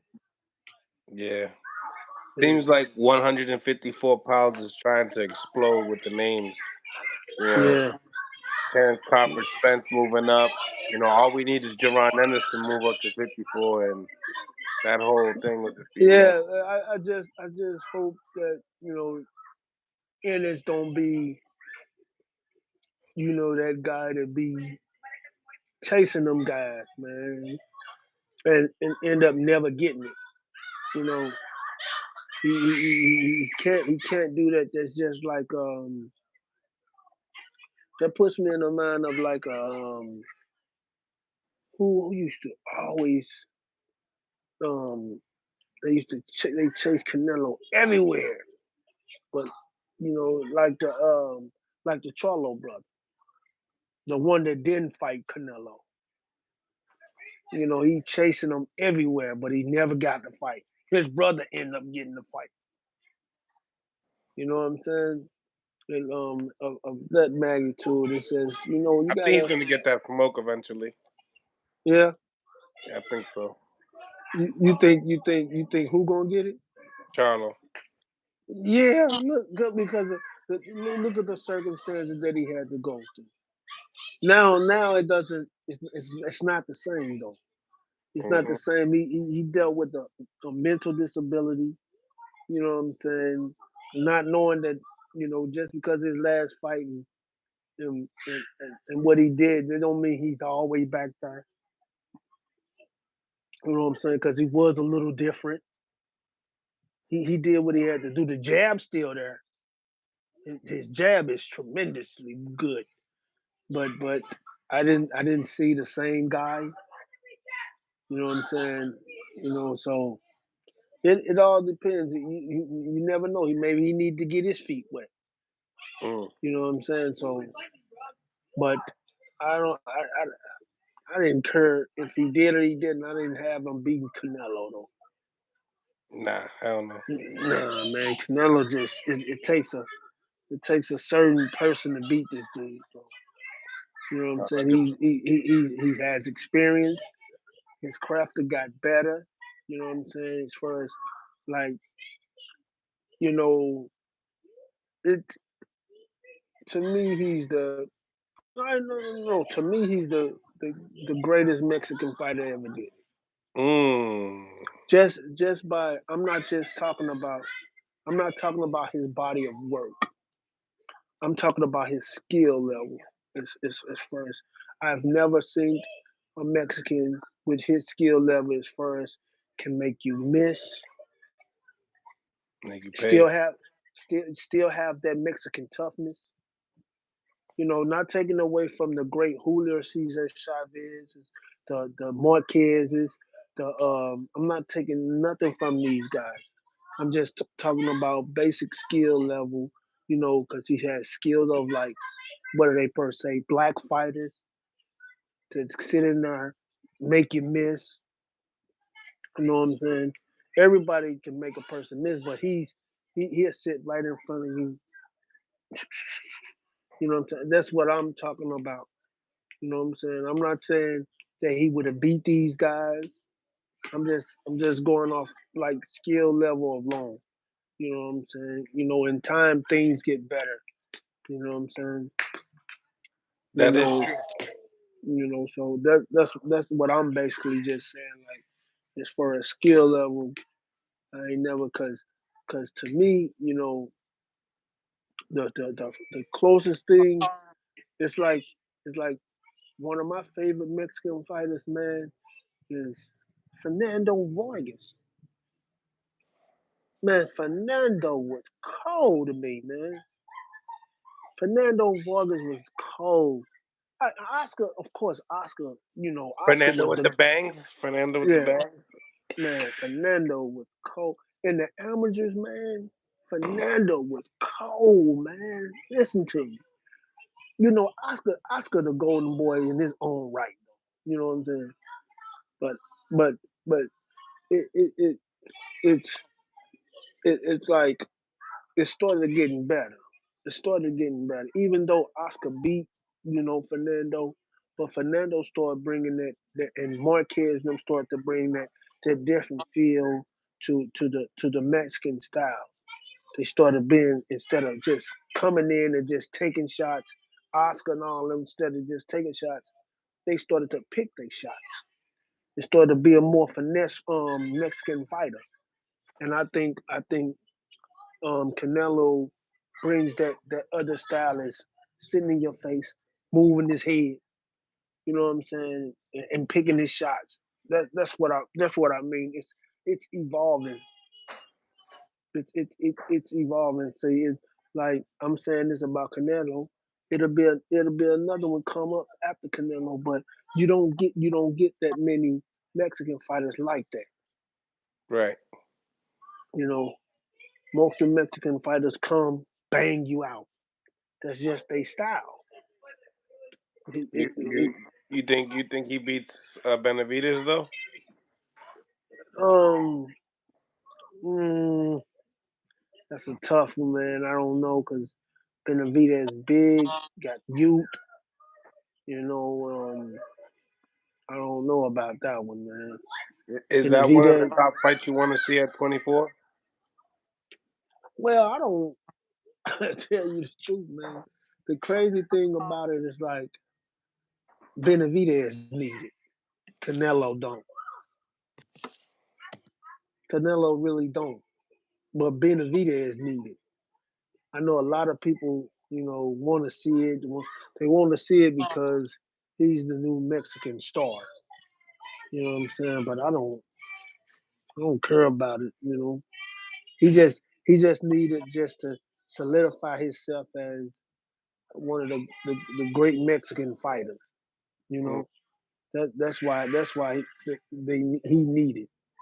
And right now, as it as a Mexican fighter, Canelo still ranks king, and that's why a lot of people wanna see it. They want the king to get dethroned.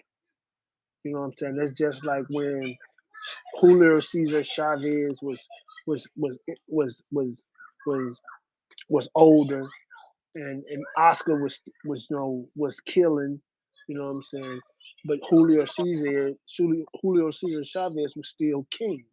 So they needed another young Mexican fighter to take over that throne. So everybody wanted to see it. So Oscar got that chance to dethrone the king. You know what I'm saying? That's this the same situation.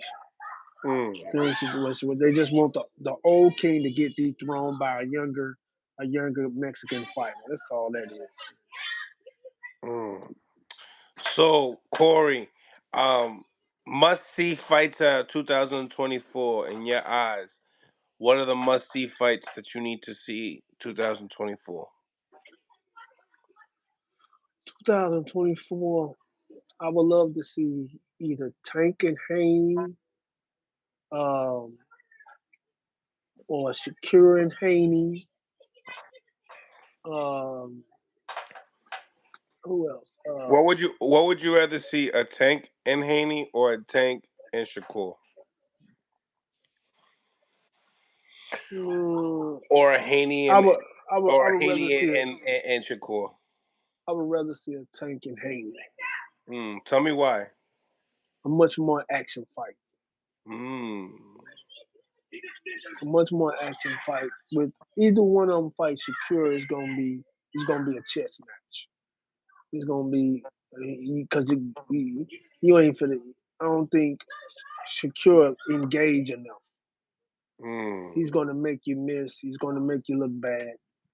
And with either one of them fighting him, he's going to do that.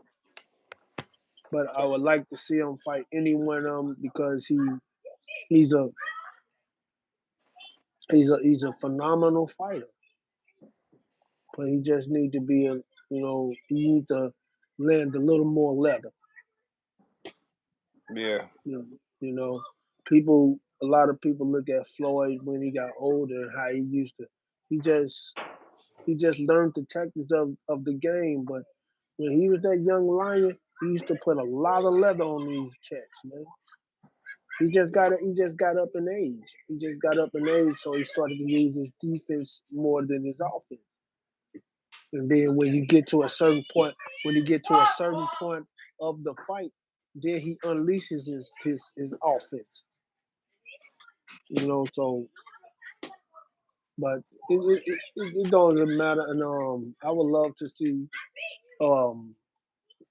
I would love to see Boots fights more tough opposition than if he said he wants to Spence and Crawford fight. You need to fight somebody that's going to solidify your point of fighting these guys. See, these guys are on a whole nother level than the guys that you've been fighting. I know that you're not getting these fights and people don't want to fight you, but you calling out the big dogs. These big dogs are used to a certain payday. So you need to I think you need to build your fan base a little bit more. So you don't have to call these dogs out. Your fans will help you call these dogs out. So that's and who I would love to see fight what I think it's 168.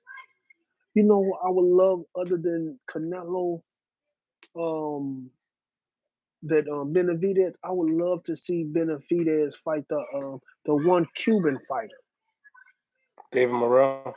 Yes, Good fight. yes, I would love to see that. That's a nice fight. I would love to see that. If you can't get Canelo, fight him. Both of y'all young, great fight. Cause the same way he's running through people, Dave Morrell is too. Fact. You know what I'm saying? He's running through them like clockwork too, Hmm. with no problem. I think that's a good chess match. Now, has he fought in the competition enough competition for you to say, "Hey, I think he could beat the Mexican monster, David Benavidez"? No, I wouldn't say that. I think he will give up a better fight. I think he'll give up a better fight than Boo Boo just did. I think he'll give a better fight than Boo Boo just did. Absolutely. You know, much bigger guy. You know what I'm saying? Benavidez height, size. I'm just looking at the size range. You know what I'm saying? And what he's doing. Because he's annihilating guys. You know, so Fact. but but he also need to. He just ain't at that stage for to for people to be. He got a belt, but see, the people is not calling him out. They won't. He has like he has no fan base. Yeah, he definitely needs to grow a fan base for sure. Man, he don't have a fan base, man. He might have like the Cubans, but and the Latinos down here, but he's not he's not. He need a fan base. Facts. Facts. Smash the like button, ladies and gentlemen. Smash the like button. Make sure you guys subscribe to the channel. We got the one and only, the former undisputed Corey Spinks at 147 pounds. So, Corey, talk to me. We got this fight coming up February 8th, Super Bowl weekend. Jermaine Ortiz versus Teofimo Lopez. What you think about that fight? I like it. I think it's going to be a great fight. It's going to be a great fight for boxing. Period. And a lot of guys wouldn't fight this guy, because he's a pressure fighter, and never stop coming. And I like it, man. I like it for the sport, man. And I think Teofimo showing his guts. There's a lot of people wouldn't fight the guy, but Teofimo stepping up to the plate and say, "Come on, you know, let's go." Because I think Teofimo have the talent to explore a lot of his attributes and faults. He has the power to hurt him. I like it, Who and do you and favor I'm in that taking fight? I'm taking Teofimo. How do you see it happening? I got him coming forward. Teofimo picking his shots. It's going to be tough for Teofimo, but I think Teofimo's tough enough to beat this guy. Mm. Decision, unanimous decision, split decision. Is this a competitive fight? Very competitive because this guy he's got he's tough. He's tough, man. Mike can end. Mike can end. If Teofimo can catch him and hurt him, even though he has a solid, but I got Teofimo winning this fight. Mm, mm. I like it. I think this is a great fight. These two guys, obviously had a bumping in the amateurs. Their picture just went viral. But in the same time, we got some other fights that kind of wanted to get your behalf on, and that was, we seen, Fury. He just fought. I'm trying to tell you to put on this clothes to go. Smash that like button, ladies and gentlemen. Smash that like button. Subscribe to the channel. Yeah. Let's show some No, respect. no, right. We I got was the gonna tell you. former Damn. undisputed 147 champion, Corey Spinks, in the building. So, Corey, as far as watching what the heavyweights have done in the Saudi Arabia past weekend, seeing what Fury did with Ngannou, the state of boxing in the heavyweight division seems a little uh it's shifting a lot. That's what I would have to say. It's shifting a lot. The belts are moving like hot potato. Yeah, they are and everything, but I think it's going in the right direction. Agano came in, but I wouldn't. I think I think Tyson Fury just took him very lightly. You know, you got some big punching guys. You know what I'm saying? And Agano, he's big and all that, but man, he need to tread lightly still. You know what I'm saying? I don't think he got the Tyson Fury of the full of Tyson Fury. So I'm not judging off of him fighting Fury. You know what I'm saying? Because you still have some big punching guys, man. You got I heard though I think and they looking to try to fight Joshua or something. So now we got Ngannou Man, to Joshua. So what do you think about Ngannou and Joshua? I got Joshua knocking him out. Woo! Talk to me. I got Joshua knocking him out. Talk to me, bro. Talk to me. Yeah, yeah, they can play all they want. It's a different fighter. This is a different fighter. Is it You know, competitive? it can be because of the size of Aganu, but mm, And the chin, right? The chin of Ngannou? yeah, but it hasn't been tested for real. It It hasn't hasn't been tested for real. it hasn't been tested. It hasn't been Mm. tested. It hasn't been tested yet though. Because I think I think Joshua a much more dangerous puncher than Fury is. So it's it's going to be interesting, man. But I got him knocking Ngannou out. Mark my Mm. word. Mark my word. Mark my I love it. words. I love it. I love it. But of course, Ngannou got a big punch too. But you know, you know, but Joshua Joshua much hungrier now and want to prove a point Damn, that Corey, you stripping for us and he is everything? one of the dominant heavyweights out there. So I'm telling you, they better tread lightly, man. Right, right, right. Well, Better Corey, tread. thank you. Corey, thank you for tapping in with us, man. We really appreciate you, man. Make sure you tap in.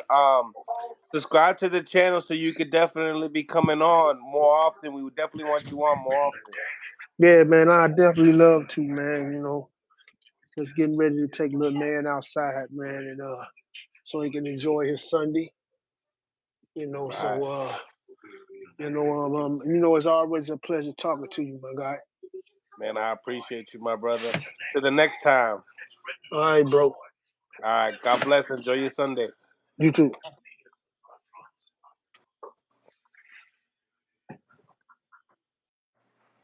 Smash the like button, ladies and gentlemen. Smash the like button. That was the one and only former undisputed 147-pound champion, Corey Spinks. Back at y'all with another one. Self production, Corey. Love you, champ. Appreciate the interview. Thank you, Self Productions. I appreciate you. Um, Coda in the building. Look who we got here. Also, we have lots of people that want to chop it up with us. You already know Blair the Flair wants to come on as well. Then we also got, shout out to Low Nose Boxing. We'll put our Low Nose Boxing on for a little bit as well. We have Blair the Flair coming on as well. Then Mickey Bay. And then after that, Zab Judah. But before that, we got Low Nose Boxing in the building. Que lo que hay, papito. Shout out to Coda in the building. Coda, Jackie Hernandez. What's going on, Stock Chasers? Smash the like button, ladies and gentlemen. Let's enjoy this energy on a Sunday. What's cracking? What's your thoughts on last night's fights, my brother? Yo, what's up with Arnold Barboza, man? Running up on Tio like that. I don't like that. You didn't like that? No, I don't like that, man. I don't like that. He's trying to look like a thug. He's trying to act like a bully. Tio was busy doing autographs and taking pictures and all that. But now I want Tio to fight that dude because I think Tio will ice him inside 3 rounds. You heard? You frozen. I have to go make a text real quick. I think Tio Am will I ice back? that Am I dude. back? I'm good. Smash that like button, ladies and gentlemen. Smash that like Yeah, button. you good. You're not Subscribe to the frozen no more. channel. We back in the building. Um, so yeah, scratch Arnold Barboza. I mean, his situation. He had his opponent was not as good as Pedraza was, and at the same time, I mean, he got the guy out of there. I didn't really. I'm with Corey on his performance. I think that knowing that he was the harder puncher, he didn't know how to be predator. Like he didn't know. Like I felt like it took too long to get the guy out of there, but he got the job done. But there's not much to say. You can't really gauge that with the top guys. Anyone in the top 10 at 140 pounds, that guy is nobody to compare. Arnold Barboza like to see him, get it in though. I would like to see Arnold Barboza fight the old man, El Viejito. Mira, you got to get his name right. All right, Ismail Barroso. My head Barroso. Let me tell you, that guy can punch. That guy can punch, man. Rolly's win is looking good right now, bro. That win just aged very good for Rolly, man. Shout out to Rolly Romero. It did help him out. It did. It did. I think that's why he went into the ring and said, "Papi, gracias, gracias por eso, porque tú estás ayudándome mucho. Thank you. God bless you." Yo, I'm starting to become a fan of Rolly. I ain't gonna lie to you, man. Rolly's good for boxing, bro. He's entertaining, very Barroso, entertaining. Barroso. Barroso, Barroso, Barroso. Don't be surprised if Barroso gets the Tank Davis fight now. Tranquilo, papi. No? Tranquilo. Slow down. Pump your brakes. You know what I'm saying? I'm Uh, also hearing rumors. I'm hearing rumors that Tank Davis might be fighting Gary Russell Jr. You know about that, man. Bochinche. Let's talk about it. What's the boxing Bochinche, man? who said that? I was just talking to Gary. I talked to Gary yesterday. Oh no, man. That's the Bochinche that's going on. There's a lot of Bochinche in your chat too, by the way, man. Smash the like button. Shout out to everybody in the chat. How about Yeah. that? Shout out to all y'all in the chat, the people that support, the people that put color in the room, the people that smash the like button, the people that talk shit and troll. As long as we keep it 100 in here, What up, we Kuda? keep it respectful. It's all that matters. Yeah, yeah. What's up, man? Yo, I seen Jackie Hernandez. She going to war with somebody. She Is beefing she? with somebody there. Is she Yeah, going to war? Yo, listen, yeah. listen, Jackie, Ponte bien, she ponte kicked bien, somebody. mujer. Jackie had someone blocked, like the other day. So be careful. You know what I'm saying? Show some respect. The thing about with Jackie's super respectful. You feel me? And she'll. I love a girl that will stay her mind and her opinion upon something. You know what I'm saying? Um, but yo, Blair Cobb's gonna chop on right now. I gotta hear what he gotta say about Virgil, and then Say less. I'm gonna come. I'm gonna tap you in right away after. All right?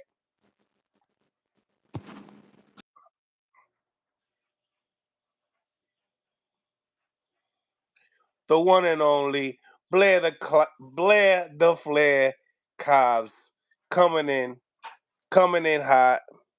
Wait a minute.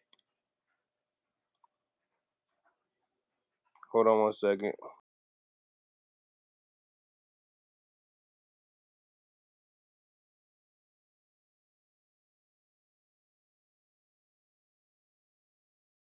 Smash that like button, ladies and gentlemen. Nah, man, I just gotta keep it flowing. But you know what? We're gonna continue to keep this conversation going. Um, want to obviously get the fighters on, and at the same time, the people on as well. But Blair said he was ready, and I know he been really wanting that Virgil Ortiz fight. I know he was at the fights, so all I gotta say to y'all: smash the like button, subscribe to the channel. It's your boy, the one and only. I'm not gonna introduce him because I'm gonna let him introduce himself because he did nobody does it better than him. Blair, how you doing? But you gotta give your intro. You deserve it.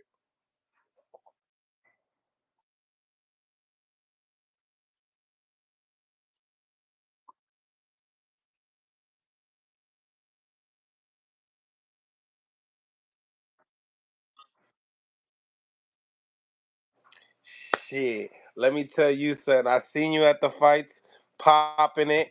I know that you was, talk to me about just being a free agent and being at the event at the Golden Boy event. Like, how do you get treated?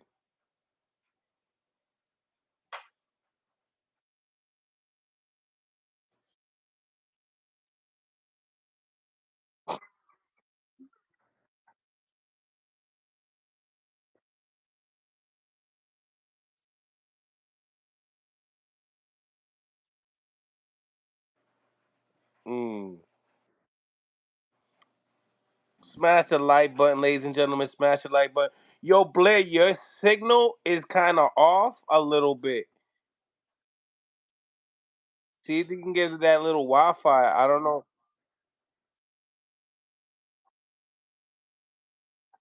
Oh yeah, get on there.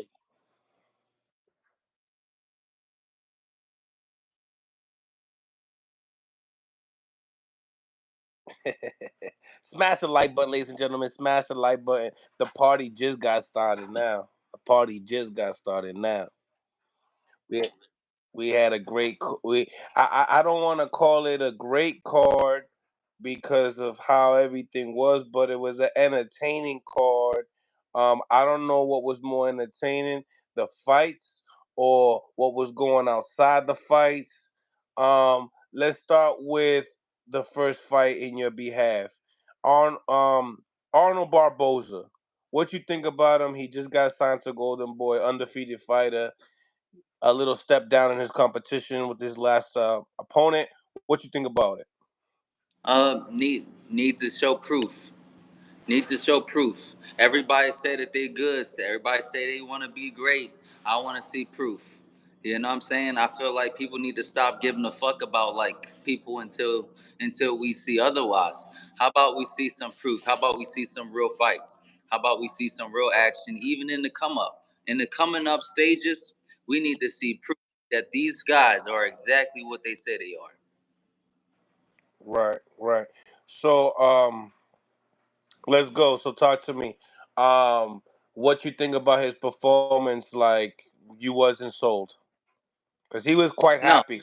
He was quite happy, and I seen he was quite chitty chatty outside after the fight with all the other fighters and stuff. yeah, I mean, well, that's everybody. Anybody that wants to do anything, they gotta do their due diligence. You know, Yep. get out, showman inside the ring, and be a showman outside the ring. That's Blair the Flair 101. As far as the next fight comes in hand, we had Ismail Barroso versus Davis. What you think about his comeback? Hold up, Barbosa's. Yeah, yeah. That's the 140-pound 40-year-old man. Yes, the 40-year-old man, the grandfather, my abuelo Barroso, Ismael Barroso. I think that he is possibly one of the inspiring fighters today. Myself, he is very inspiring. He inspired me. He inspired millions all around the world. That it doesn't matter how old you are, it doesn't matter how far you fall, you can always get back up and be the best and be the champ. Me personally, I thought that he was on his way to winning that Rolly fight and winning the world title, and we have some very very interesting stoppages from Tony So up let's to even. But let's move on. We're gonna come back to that. But yeah, so like this guy, man, I got nothing but respect, love for somebody like that. That's so much grit, so much determination.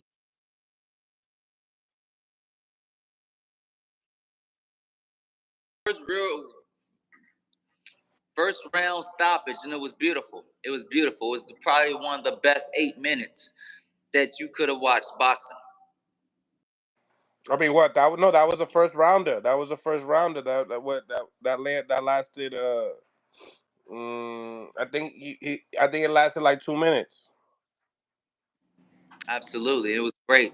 It was great.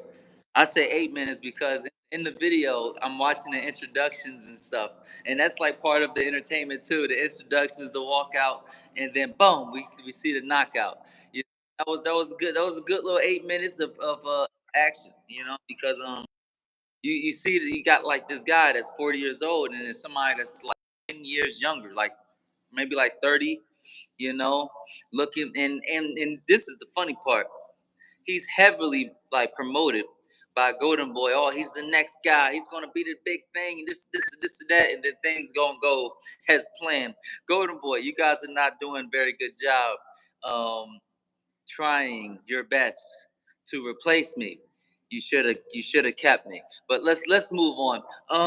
So yeah, But that was a big upset because like I don't know if you've seen Oscar was like trying to like promote Davies like if he was like the next best thing yeah. coming back and stuff.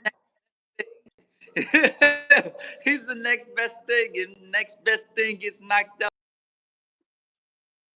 It's it's hilarious, and they're not doing a job, like so. Mm. But that's happening in Golden Boy Promotions right now. But I wish everybody nothing but the best.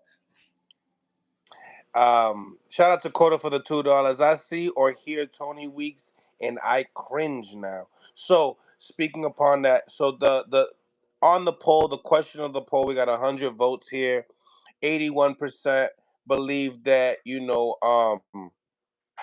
Tony Weeks did an early stoppage again.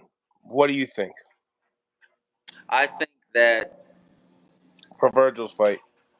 I think that there should be like a future in coming fights, right? We should know exactly who's the referee of every fight. And if Tony Weeks is in a fight, we're not buying that fight. You know, we should definitely not buy the fight and just throw the whole card in the trash because like that's just ridiculous. Um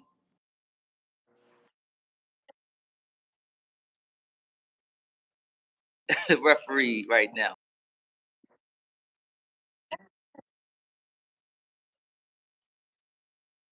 finally gets back on its horse and deliver real fights. Mm. So now that Barroso changed the plans, right? Now he puts himself in a position to possibly, get that rematch with Rolly. The sad part about this situation is that him being 40 years old in boxing, him taking some step aside money for Ryan to get this Rolly fight is possibly could really happen. Um, we've seen Ryan Garcia jogging with Mayweather. We see that Ryan was talking about the Haney fight, kind of like there's a lot of talk in the boxing world. What do you think about all this mishy-mashy stuff going on? I think it's very interesting. A whole lot of ops talking to ops. It's just kind of funny. Like, hold up, isn't that Rolly man like Floyd? It, I think a lot of nonsense, a lot of talk, and we need to see people walking instead of talking. It's way too much. And if I was the old man, Barroso. Barroso, if I was Barroso, I wouldn't take step aside money. But my whole problem is this: when he won that fight, is he automatically with Golden Boy? Because if so, Golden Boy is going to do it to him exactly what he does to every fighter that upsets their fighter. Up, year off, gone, a whole year wasted, and then possibly if they don't have enough sense or enough money to sue these people, that then they'll just be in limbo for the rest of their career until eventually Golden Boy calls them back, just like the fighter that fought Ortiz. So it's a lot of things that happens like that, and we need to just stay vigilant on what's happening inside the boxing realm, and fighters need to have their own voice. Mm, mm. It would be curious to see if Oscar goes that route, and tries to, because I understand what you mean.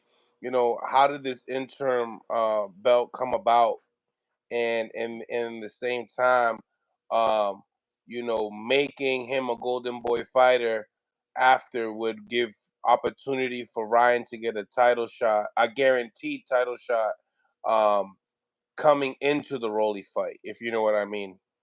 So Mm-hmm. instead, so if the step aside money doesn't come upon, so this is a battle of who gets the fight, right? Yeah, because like if he's with Golden Boy, Golden Boy's just going to step aside him, and he's going to be sitting on the shelf for a couple more years. And that's just what they do. You know, Hmm. I don't know the legal things that's happening in the midst, but I do know that it exists.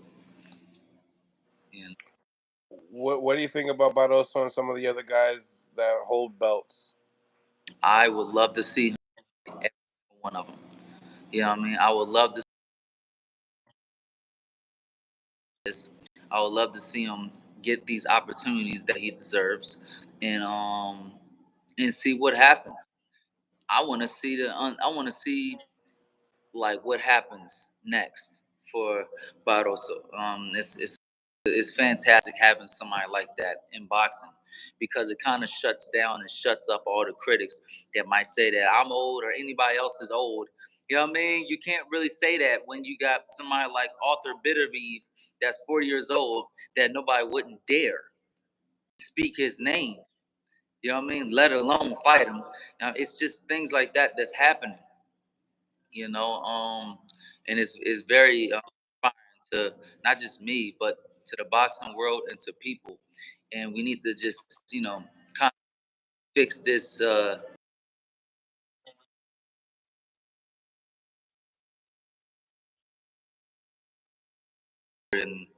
And like get easy fights. You will have conversations with other fans, talk about something. Yeah, man, but I think that he should go the easy route and go this way, this, and that, and then we can fight him. Then he should fight him like years down the line. Like, no, I don't like that's killing boxing. We need to see the biggest fights happen and happen now. You know what I mean? We got slap boxing, for Christ's sakes. We got MMA fighters going and killing it. We got all kinds of shit. Basketball, football, everything else is still moving. Boxing's not moving if you ain't grooving. We need to see these fights happen. So coming into the main event, obviously, when you was in Golden Boy, happy that you're released now. Um, you was promised the Virgil Ortiz fight. Absolutely. Now you come in here, you see, that Virgil Ortiz has these problems, comes into the ring with a big layoff, fights this guy Lawson. Um, the guy just I'm pretty sure once you've seen, I'm pretty sure you like did your homework. Who's this guy? Must have said, why? Why is this fight happening? Why didn't I get this shot? Um, this guy basically got knocked out 3 times by three nobodies. Um, what you think about, as far as, you know, watching that performance? Obviously, there's not wasn't much film, right? But in the same time, calling out guys like Tim Zoo in the same sentence. It seems like Golden Boy and Virgil is trying very, very hard, desperately, to come up with a big fight. And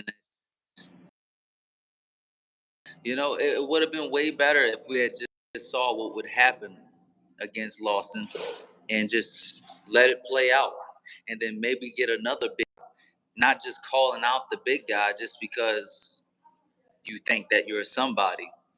You know, your politics ain't working in boxing anymore. It's not helping right.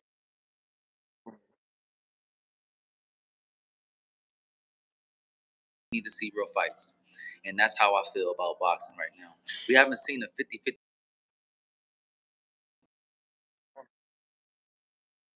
ever. So why are we like still? We know we need to just stop buying these fights. Stop even watching these fights. You know what I'm saying? Dude, there's a whole lot of nonsense, a whole lot of like promotions of fighters that never hold a title a day in their life. And it never really had a 50-50 fight. Meanwhile, I had like 6 of them bitches. Like, you know what I mean? Like, it's crazy, So, and I would have loved the smack of Virgil Ortiz, but look, if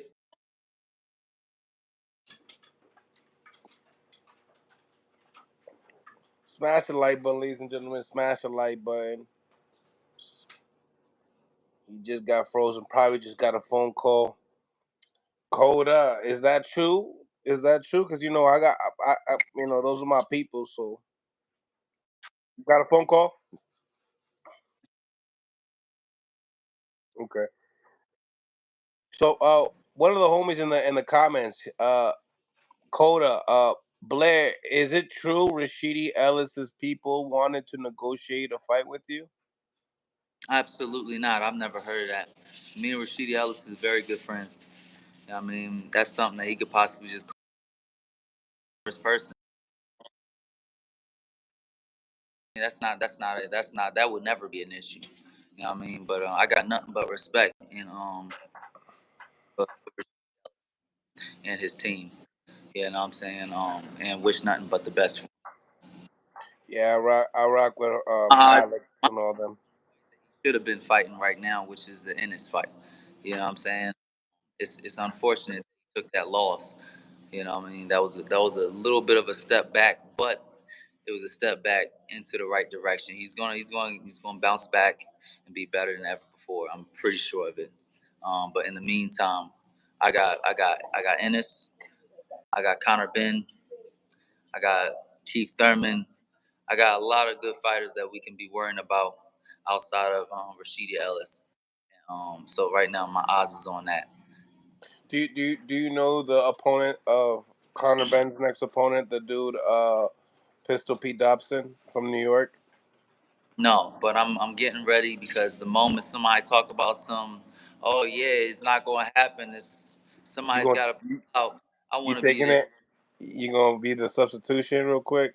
Yeah, I'll substitute an ass whooping right quick. I like that. I like that. That's dangerous.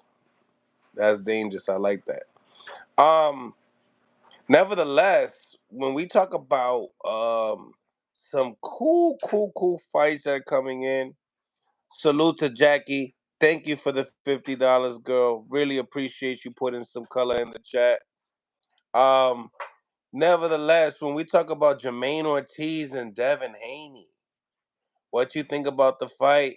I know you cool with the Haneys, but we talking boxing here. We talking the science. We talking what you think is gonna happen in the ring. I don't really know Jermaine Ortiz. Devin Haney is flawless in his approach to like boxing, hitting and not getting hit. Um, and I would much rather see him fight Javante. I would much rather see him fight Ryan Garcia. I would much rather see him fight bigger and more better attractions. But he is an attraction all on his own. Shout out to um, Devin Haney and Bill Haney. They're doing a wonderful job. I look forward to working with them. They're doing great. And it's just I don't know where they go next. They possibly go to 47 and build up a nice little fight, or they can stay at 140 and do well. I think the sky's the limit for somebody like Devin Haney right now. He's probably one of the only active fighters in today's world. A lot of fighters are inactive right now. You know what I mean? Politics, promoters have a lot of control, and they don't have any control over Devin Haney right now. So now we see the fights. How do you see Devin Haney and Ryan Garcia fight? I think that both fighters are very good at what they do. Um, I don't know. I think Devin Haney might actually pull that one off if he never gets hit with the hook, which I would say is highly likely. He's very focused and poised in that ring, and he can go a whole 12 rounds like that. So you're talking chess versus checkers. But the problem, you're on a fucking checkerboard. And that's the same thing I've been saying about him versus Javante Davis. Javante Davis is a great chess player. One false move, it's all over. But you are playing checkers and you have chess pieces.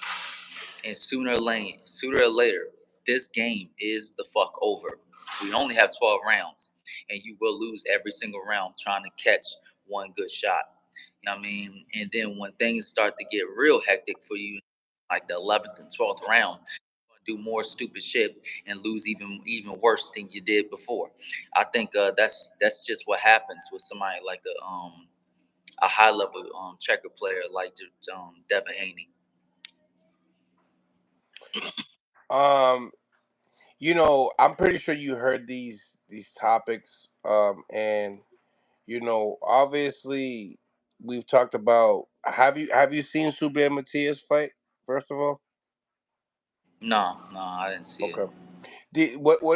What's your thoughts when you hear Boots Ennis might fight Barrios?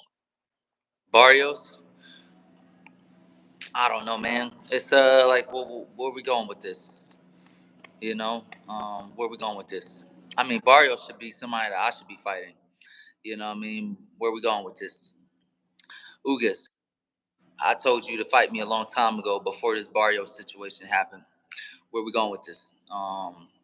It's a lot of politics and playing this and that, and it's not going anywhere. That fight would be a very easy fight for Ennis with the momentum that he has right now. You know, but he does need a big attraction. He does need somebody that can compete with him and challenge him. I don't see too many other people that's even willing to challenge him outside of myself. So who really need a good fight to get the oils running would probably be me. You know what I mean? And they don't like Ennis don't have a multi-million-dollar fight outside of myself right now. It's just not there. It's not there in the market. Nobody wants to see him and Sionis. You know what I mean? Even though it'll be fun while it lasted, but nobody wants to see that. You know, it's very hard to find a good fight for Ennis right now. Even Keith Thurman, he's been out for way too long. It's not even close to a fair fight. You know, Keith Thurman is ducking everybody. Me, Devin Haney, fucking Clarissa Shields.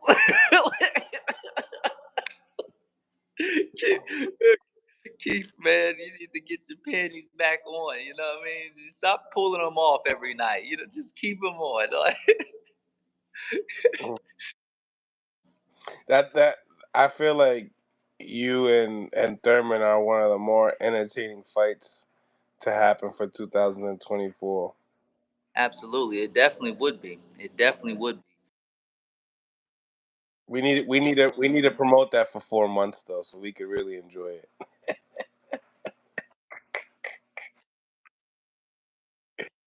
Yeah, that shit would be stupid. Yeah, I need like 6 press conferences.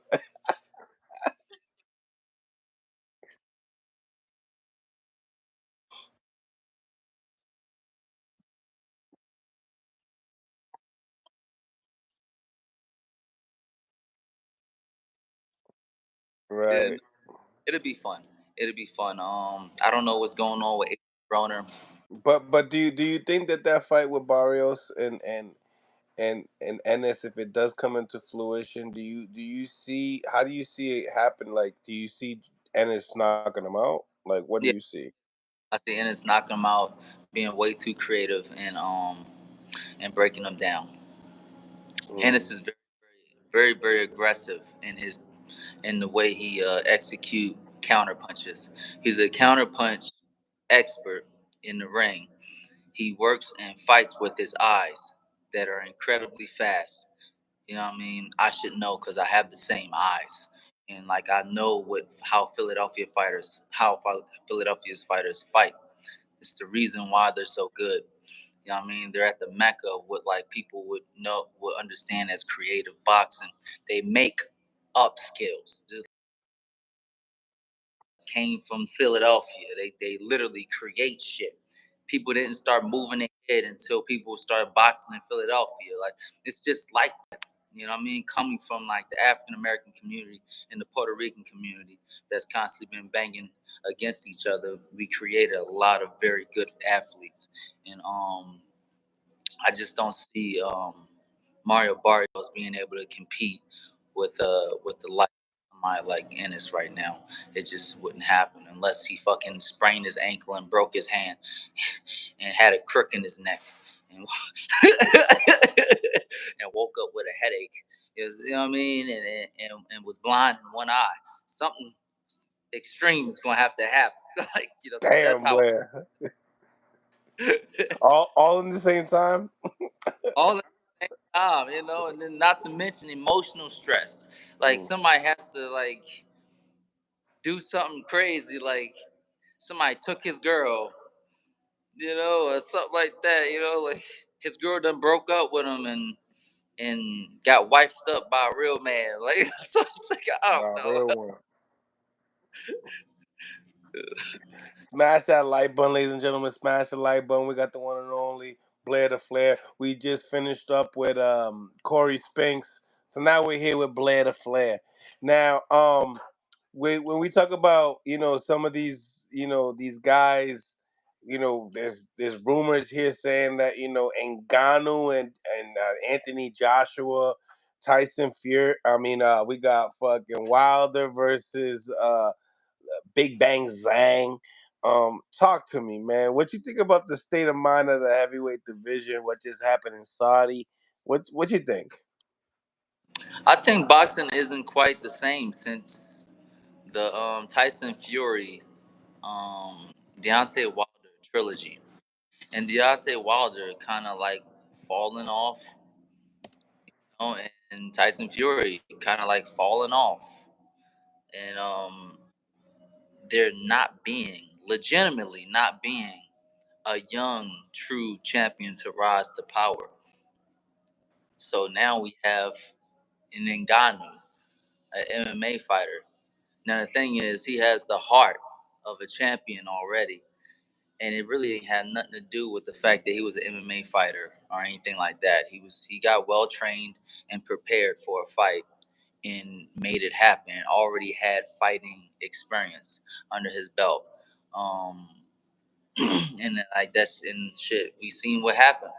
Um, Tyson Fury showed that he really is not that technically savvy or is technically gifted. He's very, very big, and he imposed his weight and his monstrosity of a body over top of people, and it's like it's incredible that he's able to gain like fucking 300 pounds, and then able to impose that 300 pounds upon his opponents. But then he runs into Ngannou, some African dude with the exact same amount of weight and height and strength, and things change. You know, Deontay Wilder, if he was that big, he'd probably knock out everybody, but that's just how it is. Right. Very frustrating watching Deontay Wilder fight, because it's like, what the hell, man? He can't box to save his life. Like we need a jab, we need a double jab, we need a high, low, high, we need a slip cross, we need we need a quick little block catch shoot. Like, you know what I mean? We need a little bit of inside outside rhythm. You need an exchange punch. Like, yo, sometimes you can't do a fucking counter punch. You're gonna have to exchange a shot and catch somebody slip. That's how I would get a lot of the top five out.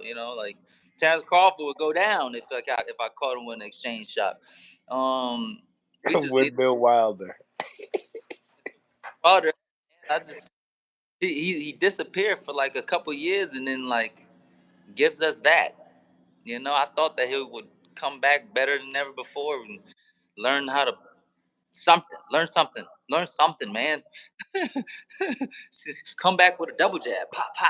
Just not just huh. Wow, wow. It was the same shit over and over and over again. It was horrible, and he's facing somebody with like nowhere near the ability or physical strength, but then like got way more technical savvy, and little by little breaking them out. It was a good fight to watch, but it was painful to watch too.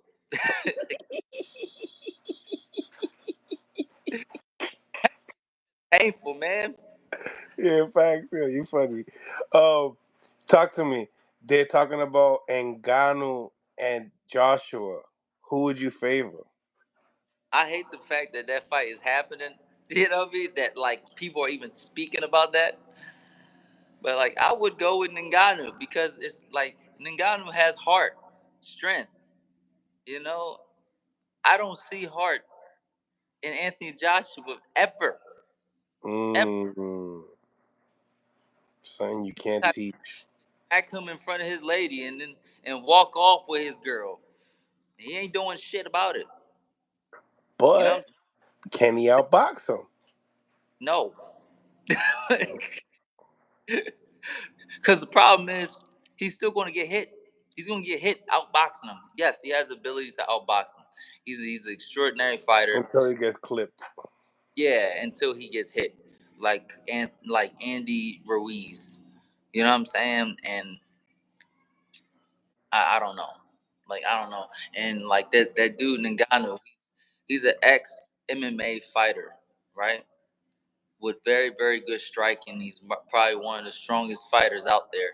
And the thing is, right, because of that MMA background, he has awkward timing, awkward movement. You know, it's not going to be good. I just think he's going to catch him eventually, somehow. Bow, like like the dumb shit that I Nah. would catch. With, he'll catch somebody. He'll catch that dude. He goes, come on, man. The dumb shit that I be catching people with. Catch him with the same shit. Like Nah, I hear you, man. I definitely hear you on that. It's just it's crazy to see Saudi Arabia put all these fights together and stuff like that. And I look forward to fighting with in Saudi Arabia. You can look forward to seeing me in sometime in October. I know there's a Tyson Fury card. I'll possibly be in that. We're still ironing out all the details, but in the meantime, I still need some tune-ups and getting things going, and bringing you guys big attractions. We need a mega star. Blooded Flair is here to give you guys exactly what you guys been craving, exactly what you guys deserve. That's fire. Last one, because I know that I know that we're gonna get this fight. I feel like it's gonna happen this year. Better be even Bivol for the light heavyweight undisputed champion. I feel like that's the fight that you know Blair wants to see at 2024. Yes, yes, it is. That is exactly what I want to see. I don't know though. Is it really like? It's always like that feeling. Like, is it really gonna happen? Because God damn, that'll be a great fight. I would love to see Better Beef whip up on Beevil and so no, I think it's gonna be a great fight. I like if that fight does happen, I foresee Bitter Beef coming out victorious. Beeble is an incredible, high level work rate fighter that he really honed his amateur style into the professional world, and that's really what he's doing. He using his amateur style in the professional world for a whole 12 rounds. Nobody else can do that. Like I haven't seen that done in a long time. The bounce back and forth. Ba, ba, ba, ba, ba, ba, ba, ba, ba, ba, ba. Oh, I'm out of here. I'm out of here. Like point game, point game. For 12 rounds. For 12 rounds, he can sustain that type of movement and work rate. It's incredible. Um, but would it be enough to stop somebody like Bitter Beef? No. Your work rate means nothing to Bitter Beef. You know why? Because most of his punches, he's not even throwing with his body. It's not like you're gonna be able to figure like his timing out. Some of that shit don't have timing.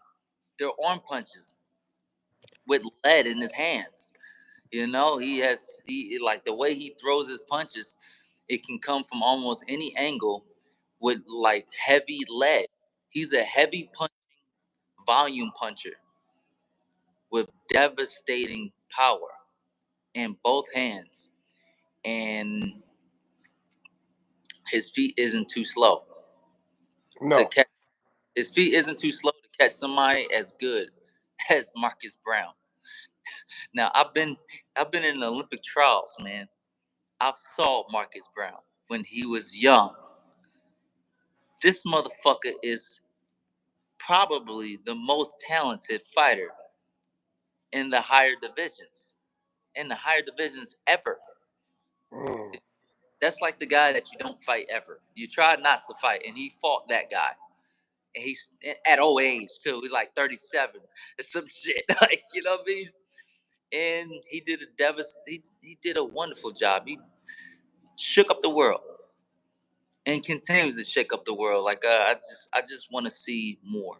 I want to see more, and I would love to see Beevil get in there and put his belts on the line and see some of those belts come together as a unified champion emerges. I believe that unified champion is Beevil. I mean, Yeah, not Bitter better be. Beef. Yeah, Yeah. better be will be fighting Callum Smith this weekend.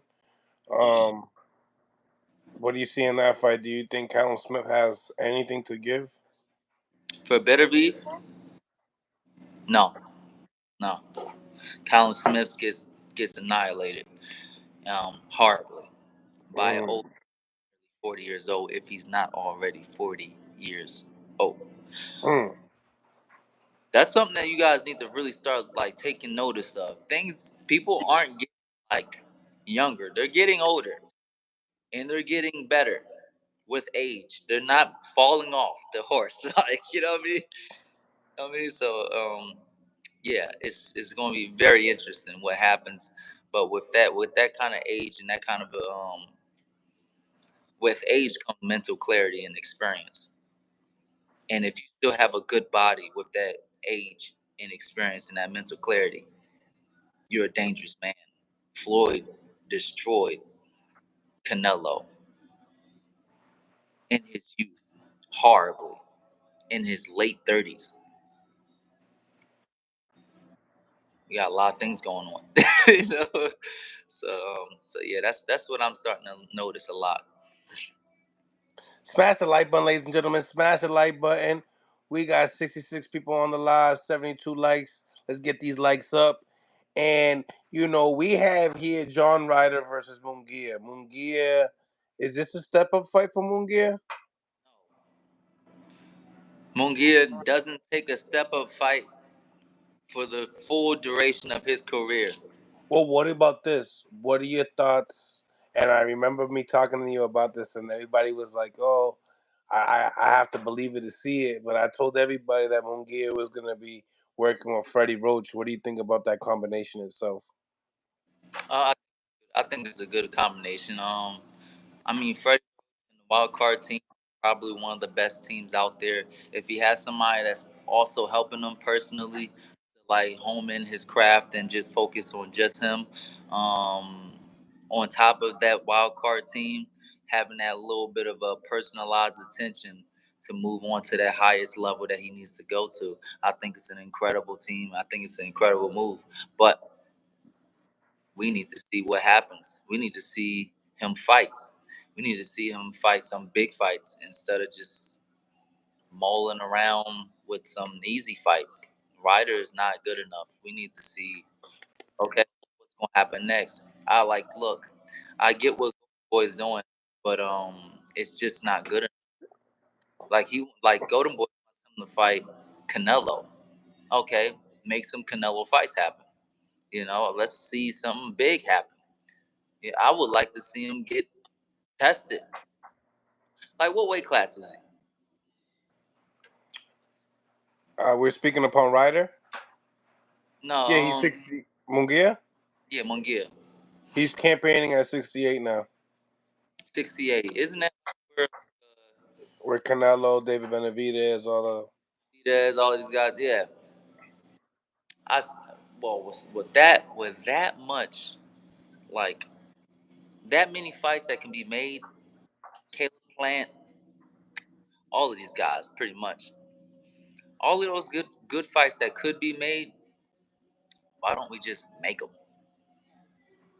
Just make them and see what happens. Win, lose, or draw. It's a good, exciting fight, right? Mm-hmm. Draw, it will bring a lot more money, and win, lose, or draw, we get to see the truth about this whole fight, this whole guy. But the problem is promoters don't want to see no truth. They're too scared. They only want to see truth at the end of the road, and the end of the road is a Canelo fight, but nobody wants to see that.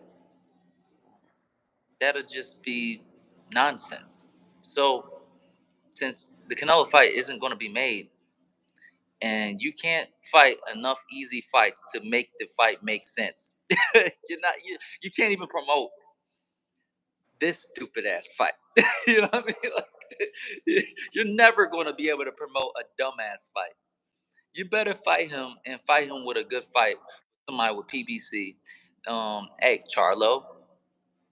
See how he does against Charlo. You Great know, fight. still kind of rusty.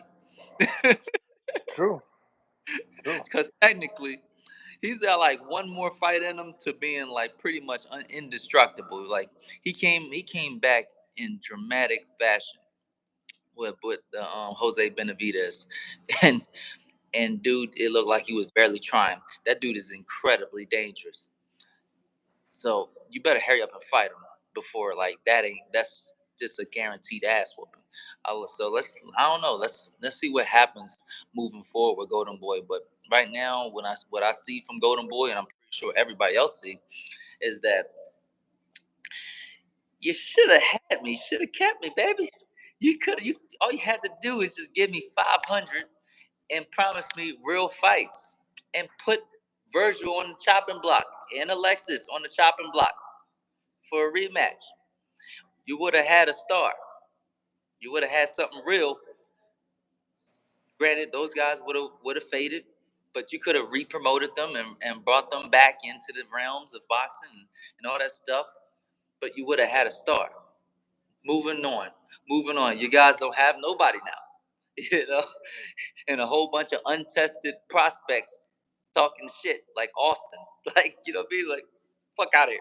Nobody wants that shit. So like that's just what's happening right now in boxing.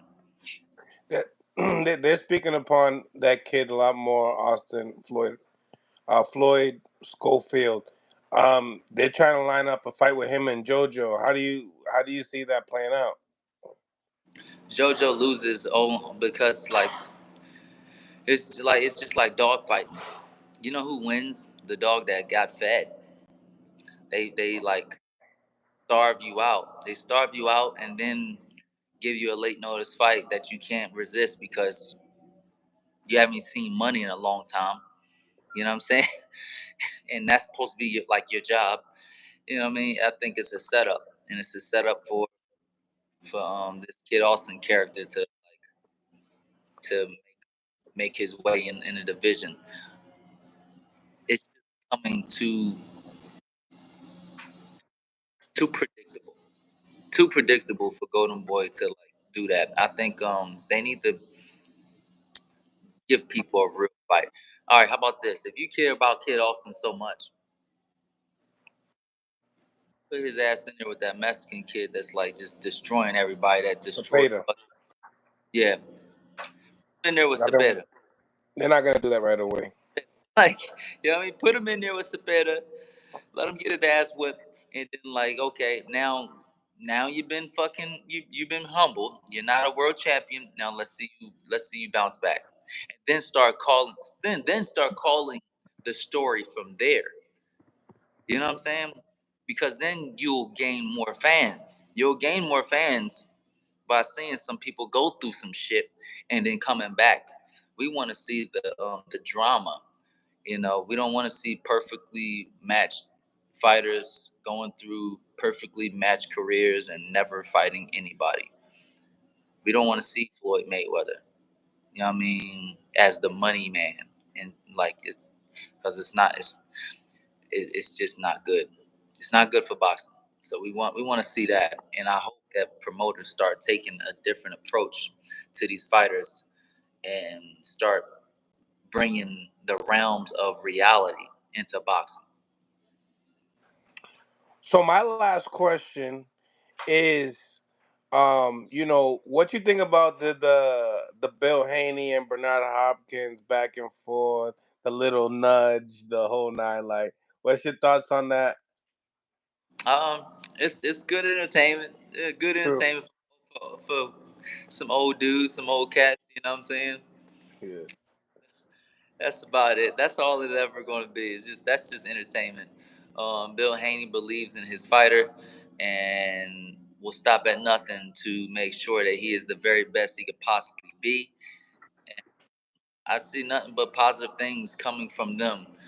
Bernard still trying to stay, what do you call it, Relevant. relevant, and that's probably one of his ways of staying relevant. Yeah, also, it is what it is. I got you, man. Well, Blair, thank you for tapping in with us, man. We definitely appreciate it. Leave your social media for everybody to know where they can find you. Absolutely, absolutely. It's the one and only Blair the Flair, the most exciting man in boxing. You can check me out on Instagram, Twitter, Facebook at Blair the Flair. For more exciting content, official BlairTheFlair.com. You're going to see me in big attractions coming in 2024, better than ever before. Woo! Thank you, my guy. Can't wait to see you back in the ring. 2024 is your year, man. Absolutely, absolutely. Take care. Smash the like button, ladies and gentlemen. Now we're gonna be tapping in uh my man Mickey Bay. Let's get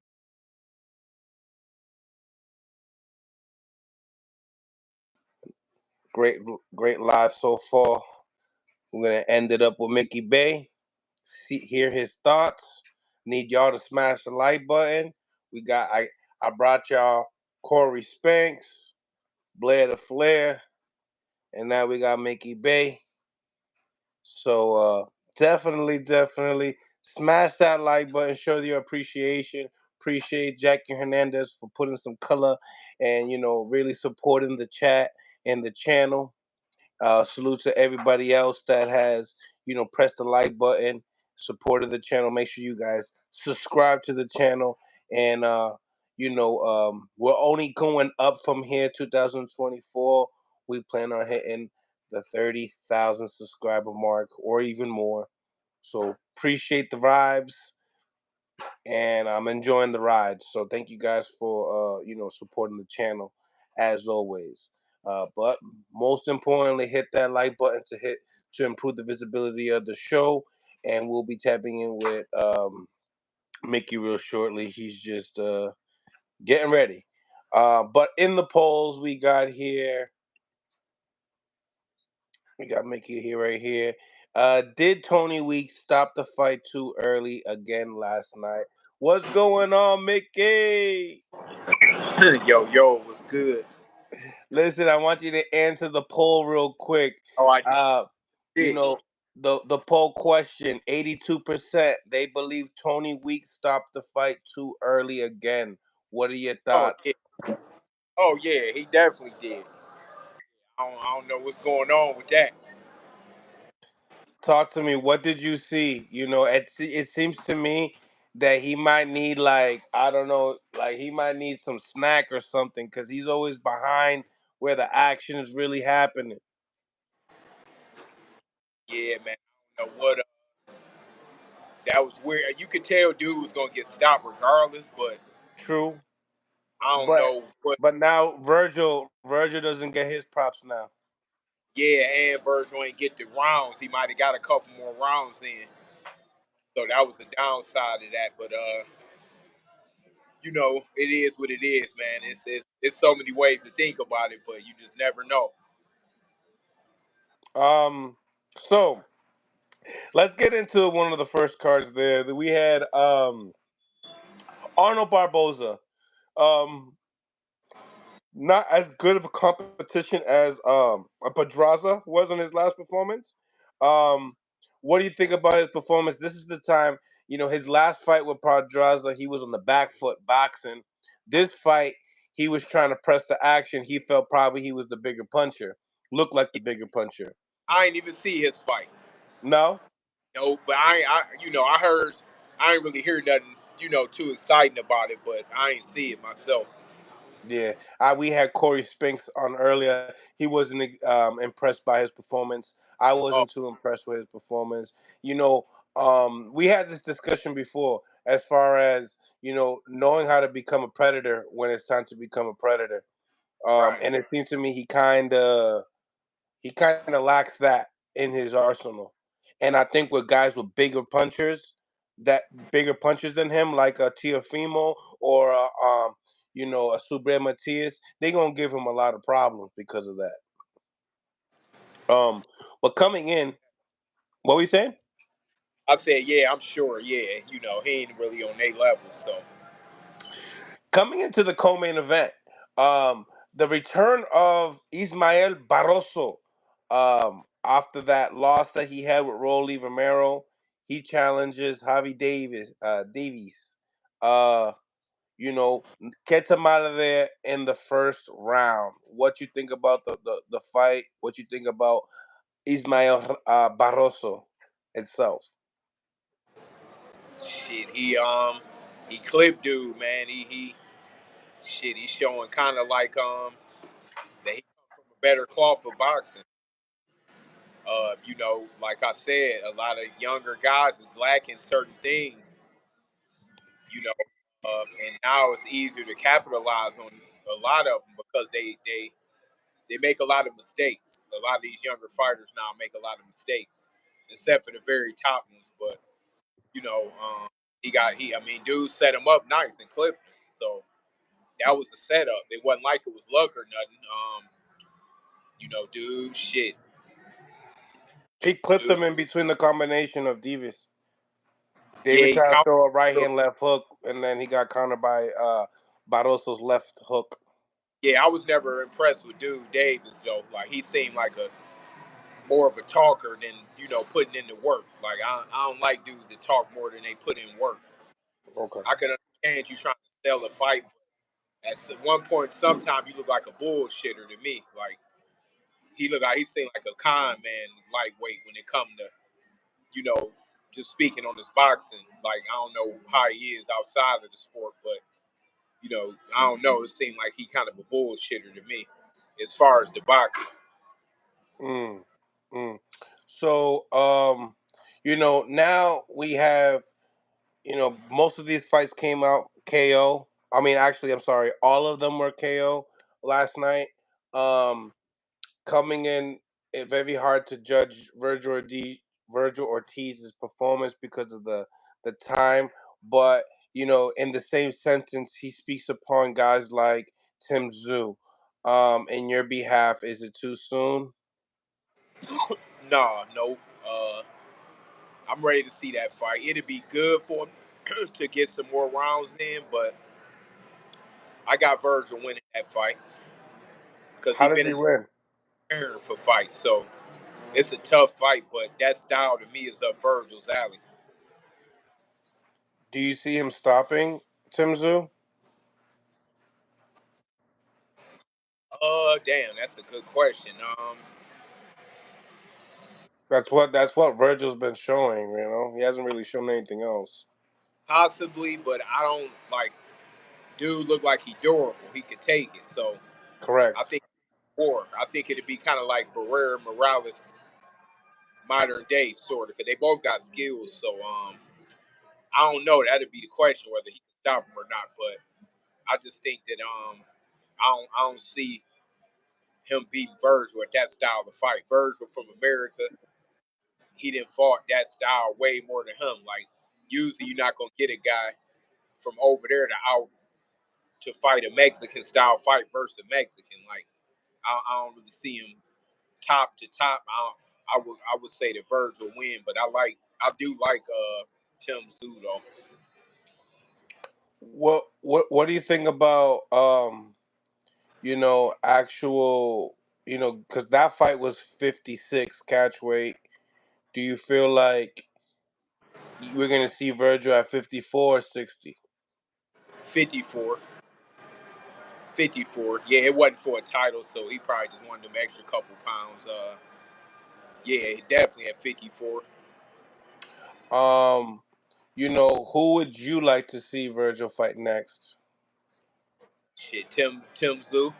Right But in the fire. if he got one more in and got him a few rounds, because he got a half a round and he didn't even get a full round. So I would maybe he get one more soon, like in March, and then them two fight maybe in the summer. What would Like, be a good name? huh? What would be a good name for a Tim Tszyu lineup? Um, Let me think.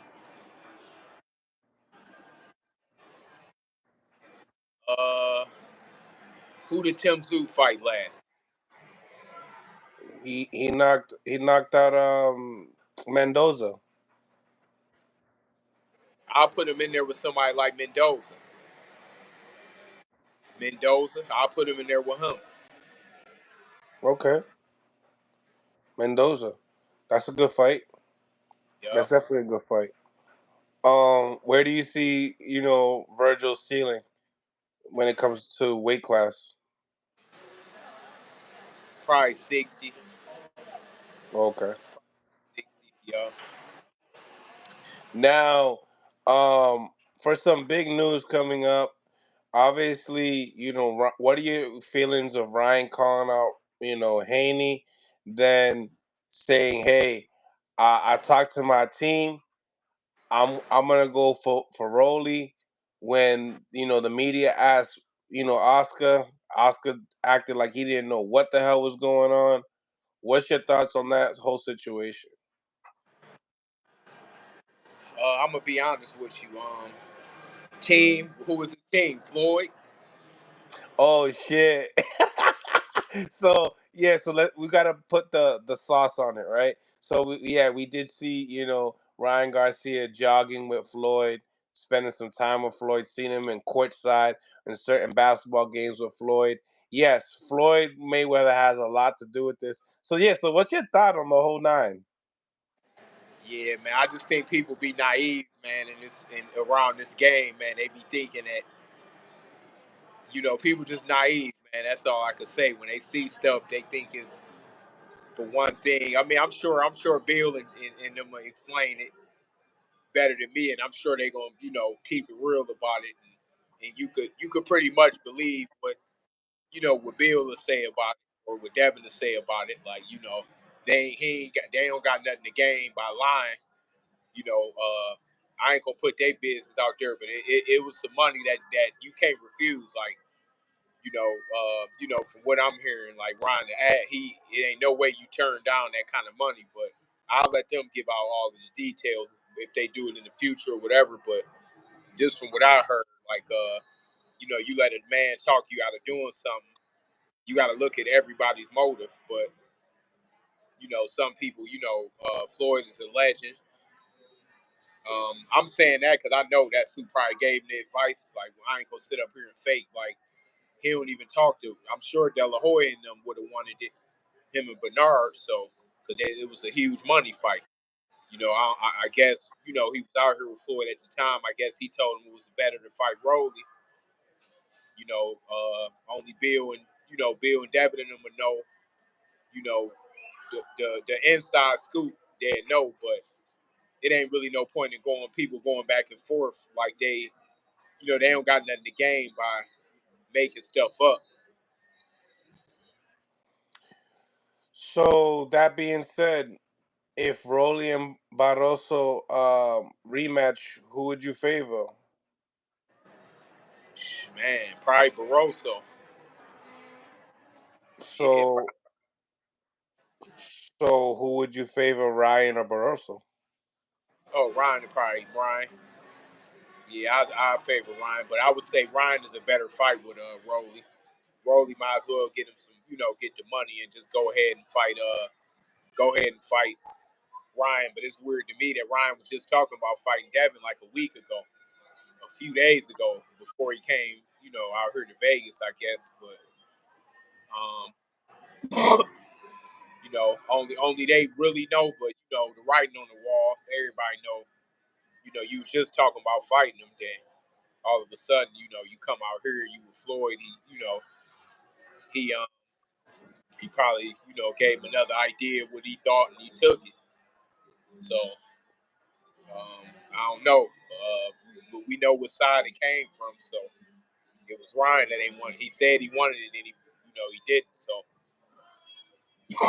you can't really blame Floyd because he just probably gave him the advice, and dude took it. So he didn't have to not take it. You you think Floyd's kind of being petty that Devin didn't sign to him in this situation? Nah, not because of that. Like, nah, I don't think it's that in particular. But It's something. my fault, I got allergies. It's allergies. But It's season. Floyd a competitor, man. He Floyd a competitive dude. But no, I don't think Floyd was tripping on not signing him. No, he ain't. He don't. I don't think that got nothing to do with it. But he got eyes and ears. He got eyes and ears, so he hears stuff and his name come up. Floyd competitive. So you put two and two together, and you get what I'm saying. Like we he got the internet and he hear interviews, people around him here. So uh, they say, oh, this cat said that. Certain dudes so competitive. They want to, they want to beat you in some kind of way. Facts. Facts. Um, in some other news, uh, the heavyweight division has really took a toll. Saudi Arabia is really being a hub for them, and we just seen that whole card. We spoke upon it last week, but the new news is Ngannou versus AJ. You were one of the first ones I was thinking. I was like, I gotta hear your thoughts. I know that everybody want to hear your thoughts on that. Well, I mean, it's funny because I already knew the fight was happening. I couldn't say nothing, no, but I'm cool with Ngannou's trainer, so I kind of was keeping up with it a little bit. But Oh yeah, I Uh, should hit him up. that's a good fight, though. I think that was the best Dewey choice Cooper. that Joshua picked. It's the biggest fight as far as that was on the table for him as far as like entertainment. So Mm-hmm. he turned it right back around and fighting in 2 months. That's good. He busy. He just fought. It's a good fight. Ngannou, I'm sure he'd be prepared, and I'm gonna probably watch him during camp some and really, you know, I'm sure he's gonna be out here training in Vegas, so I'm gonna be watching him and be able to keep up with it. But that's a Oh, good stop. cool. If you get a hold of him, set up an interview, man. I like to do an interview with him. Oh, I might hit up Dewey Cooper as well. yeah, that's my guy, Dewey. So, yeah, 100%. So, who do you favor in that fight? You got to regardless. But dude is a live dog. But now because of what happened with the um, Wilder fight and also the Fury fight, I think Joshua gonna stay woke. I don't think he's gonna get too much caught slipping because like damn, let me go ahead and step on the pedal. Now that Wilder lost, he kind of see more of a Fury and Usyk getting ready to eliminate each other, so he right there. So it's a good fight, but Ngannou, he don't got nothing to lose, everything to gain. He fought a good 10 rounder, got the rounds in to prove what he can do. He dropped Fury, so you can't sleep on him. But I'm gonna keep a close eye on it though. Yeah, absolutely. Um, you know, that fight when it comes down to a lot of people talking about Ngannou's chin versus Anthony's chin. Does and eventually yeah, Anthony's a better fighter, but it seems to me Anthony might need to get the job down early because the more of the fight prolongs, it could favor Ngannou due to the fact of the technically sound type of a guy. I mean, they're not that technical. I mean, he Anthony Joshua could box as a heavyweight, but these guys do get hit. Yeah, that's the thing about the heavyweight division. One punch could change it all. But in Ghana, people forget that MMA fighters still work on striking. They still work on striking their whole career as well. Right. Might not be straight boxing, but they do strike and do been having boxing trainers.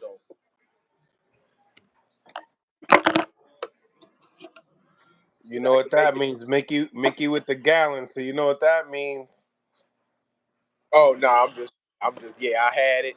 I had this since yesterday. So yeah, I ain't finished it.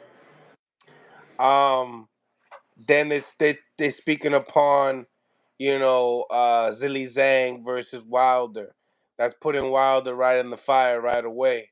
What do you think about that matchup? Oh, that's a real good fight. I would like to see that. Dangerous fight. Both of them got a real good backhand. With dude being the southpaw, he got the good left. Wilder got the right. Uh, man, that's a hell of a fight. That'll show if Wilder still need to be doing this.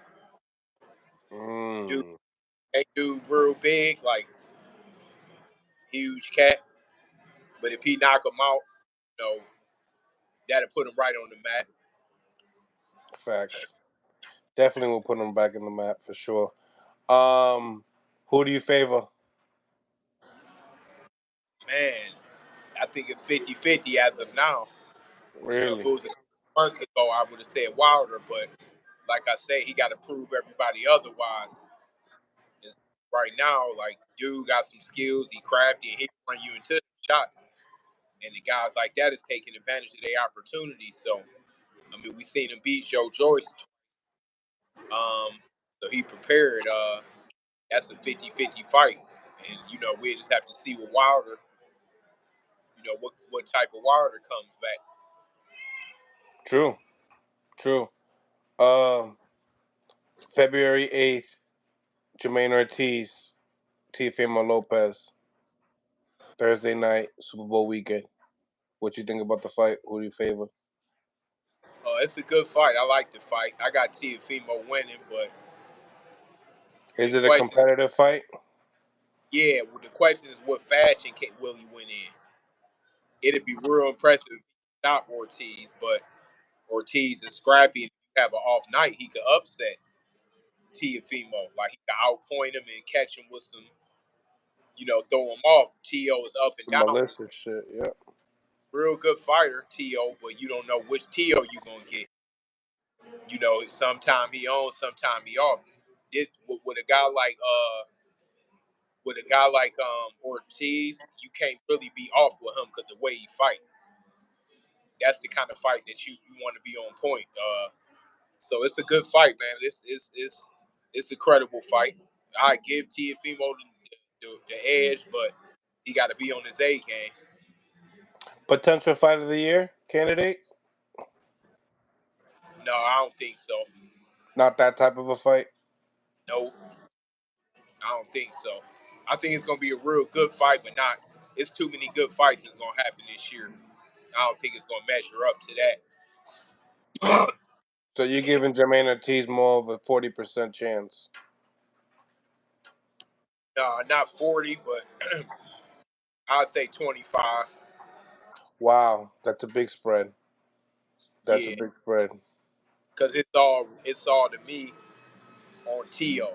Like Ortiz can fight, but styles make fights, and style-wise, Teofimo that's kind of up his alley. But at the same time, if Ortiz catch you slipping, he kind of act when he active and he hungry, then he could just outpoint, be more active and outpoint Teofimo. He don't got to get a knockout, but he might outscore him. Yeah, true, true. We got some great fights on the way. Last question, Mick.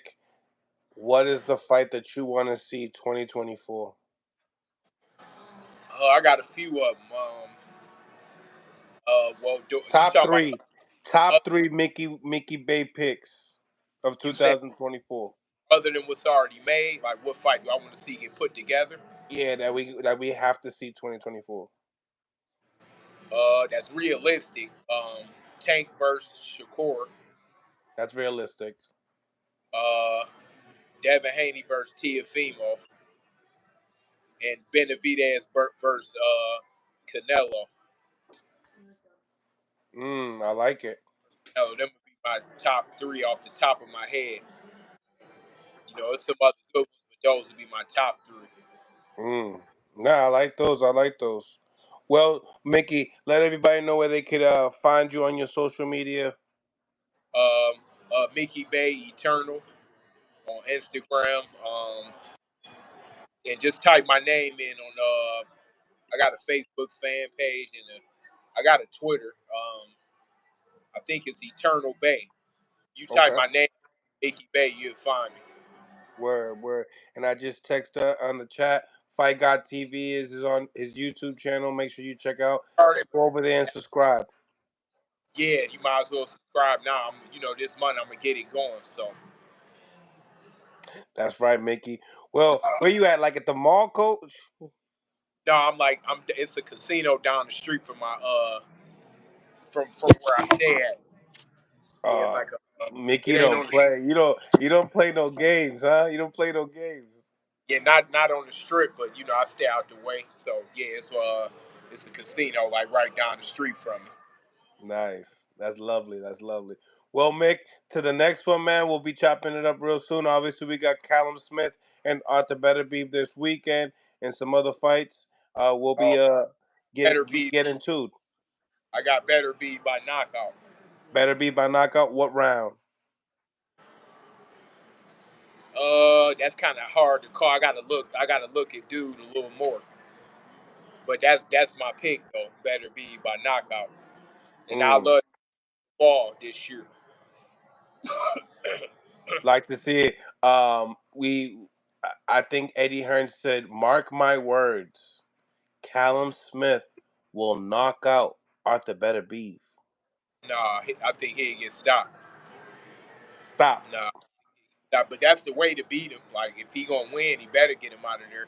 You better get him Right. before he gets you, but I don't think so. Facts. Well, you Like I already said, know. that's what Benavidez does. Like, man, you better be there. That's his game. Like, that's his, dude ain't fully his game. Right. Right. 100. Well, Mick, it was a pleasure, like always. Till the next time. All right, bet. Talk to you soon. Talk to you soon, my man. Much love to you. God bless. Smash the like button, ladies and gentlemen. Smash the like button. It's your boy, Millcityboxing, home of the high level pro boxing media, the fighters channel, the trainers channel, the people's channel. Shout out to everybody that has showed love. Smash the like button. Subscribe to the channel. I'm gonna be getting out of here. Probably start up another live right after this one, just so we can get um, you know, all the subscribers, everybody to chop it up with us. So I see you, sports book boxing. I'm gonna grab something to eat because I got dinner on the way. I'm gonna be starting up another one later on tonight. So make sure you guys stay tuned. All right. Much love to y'all. God bless. On to the next.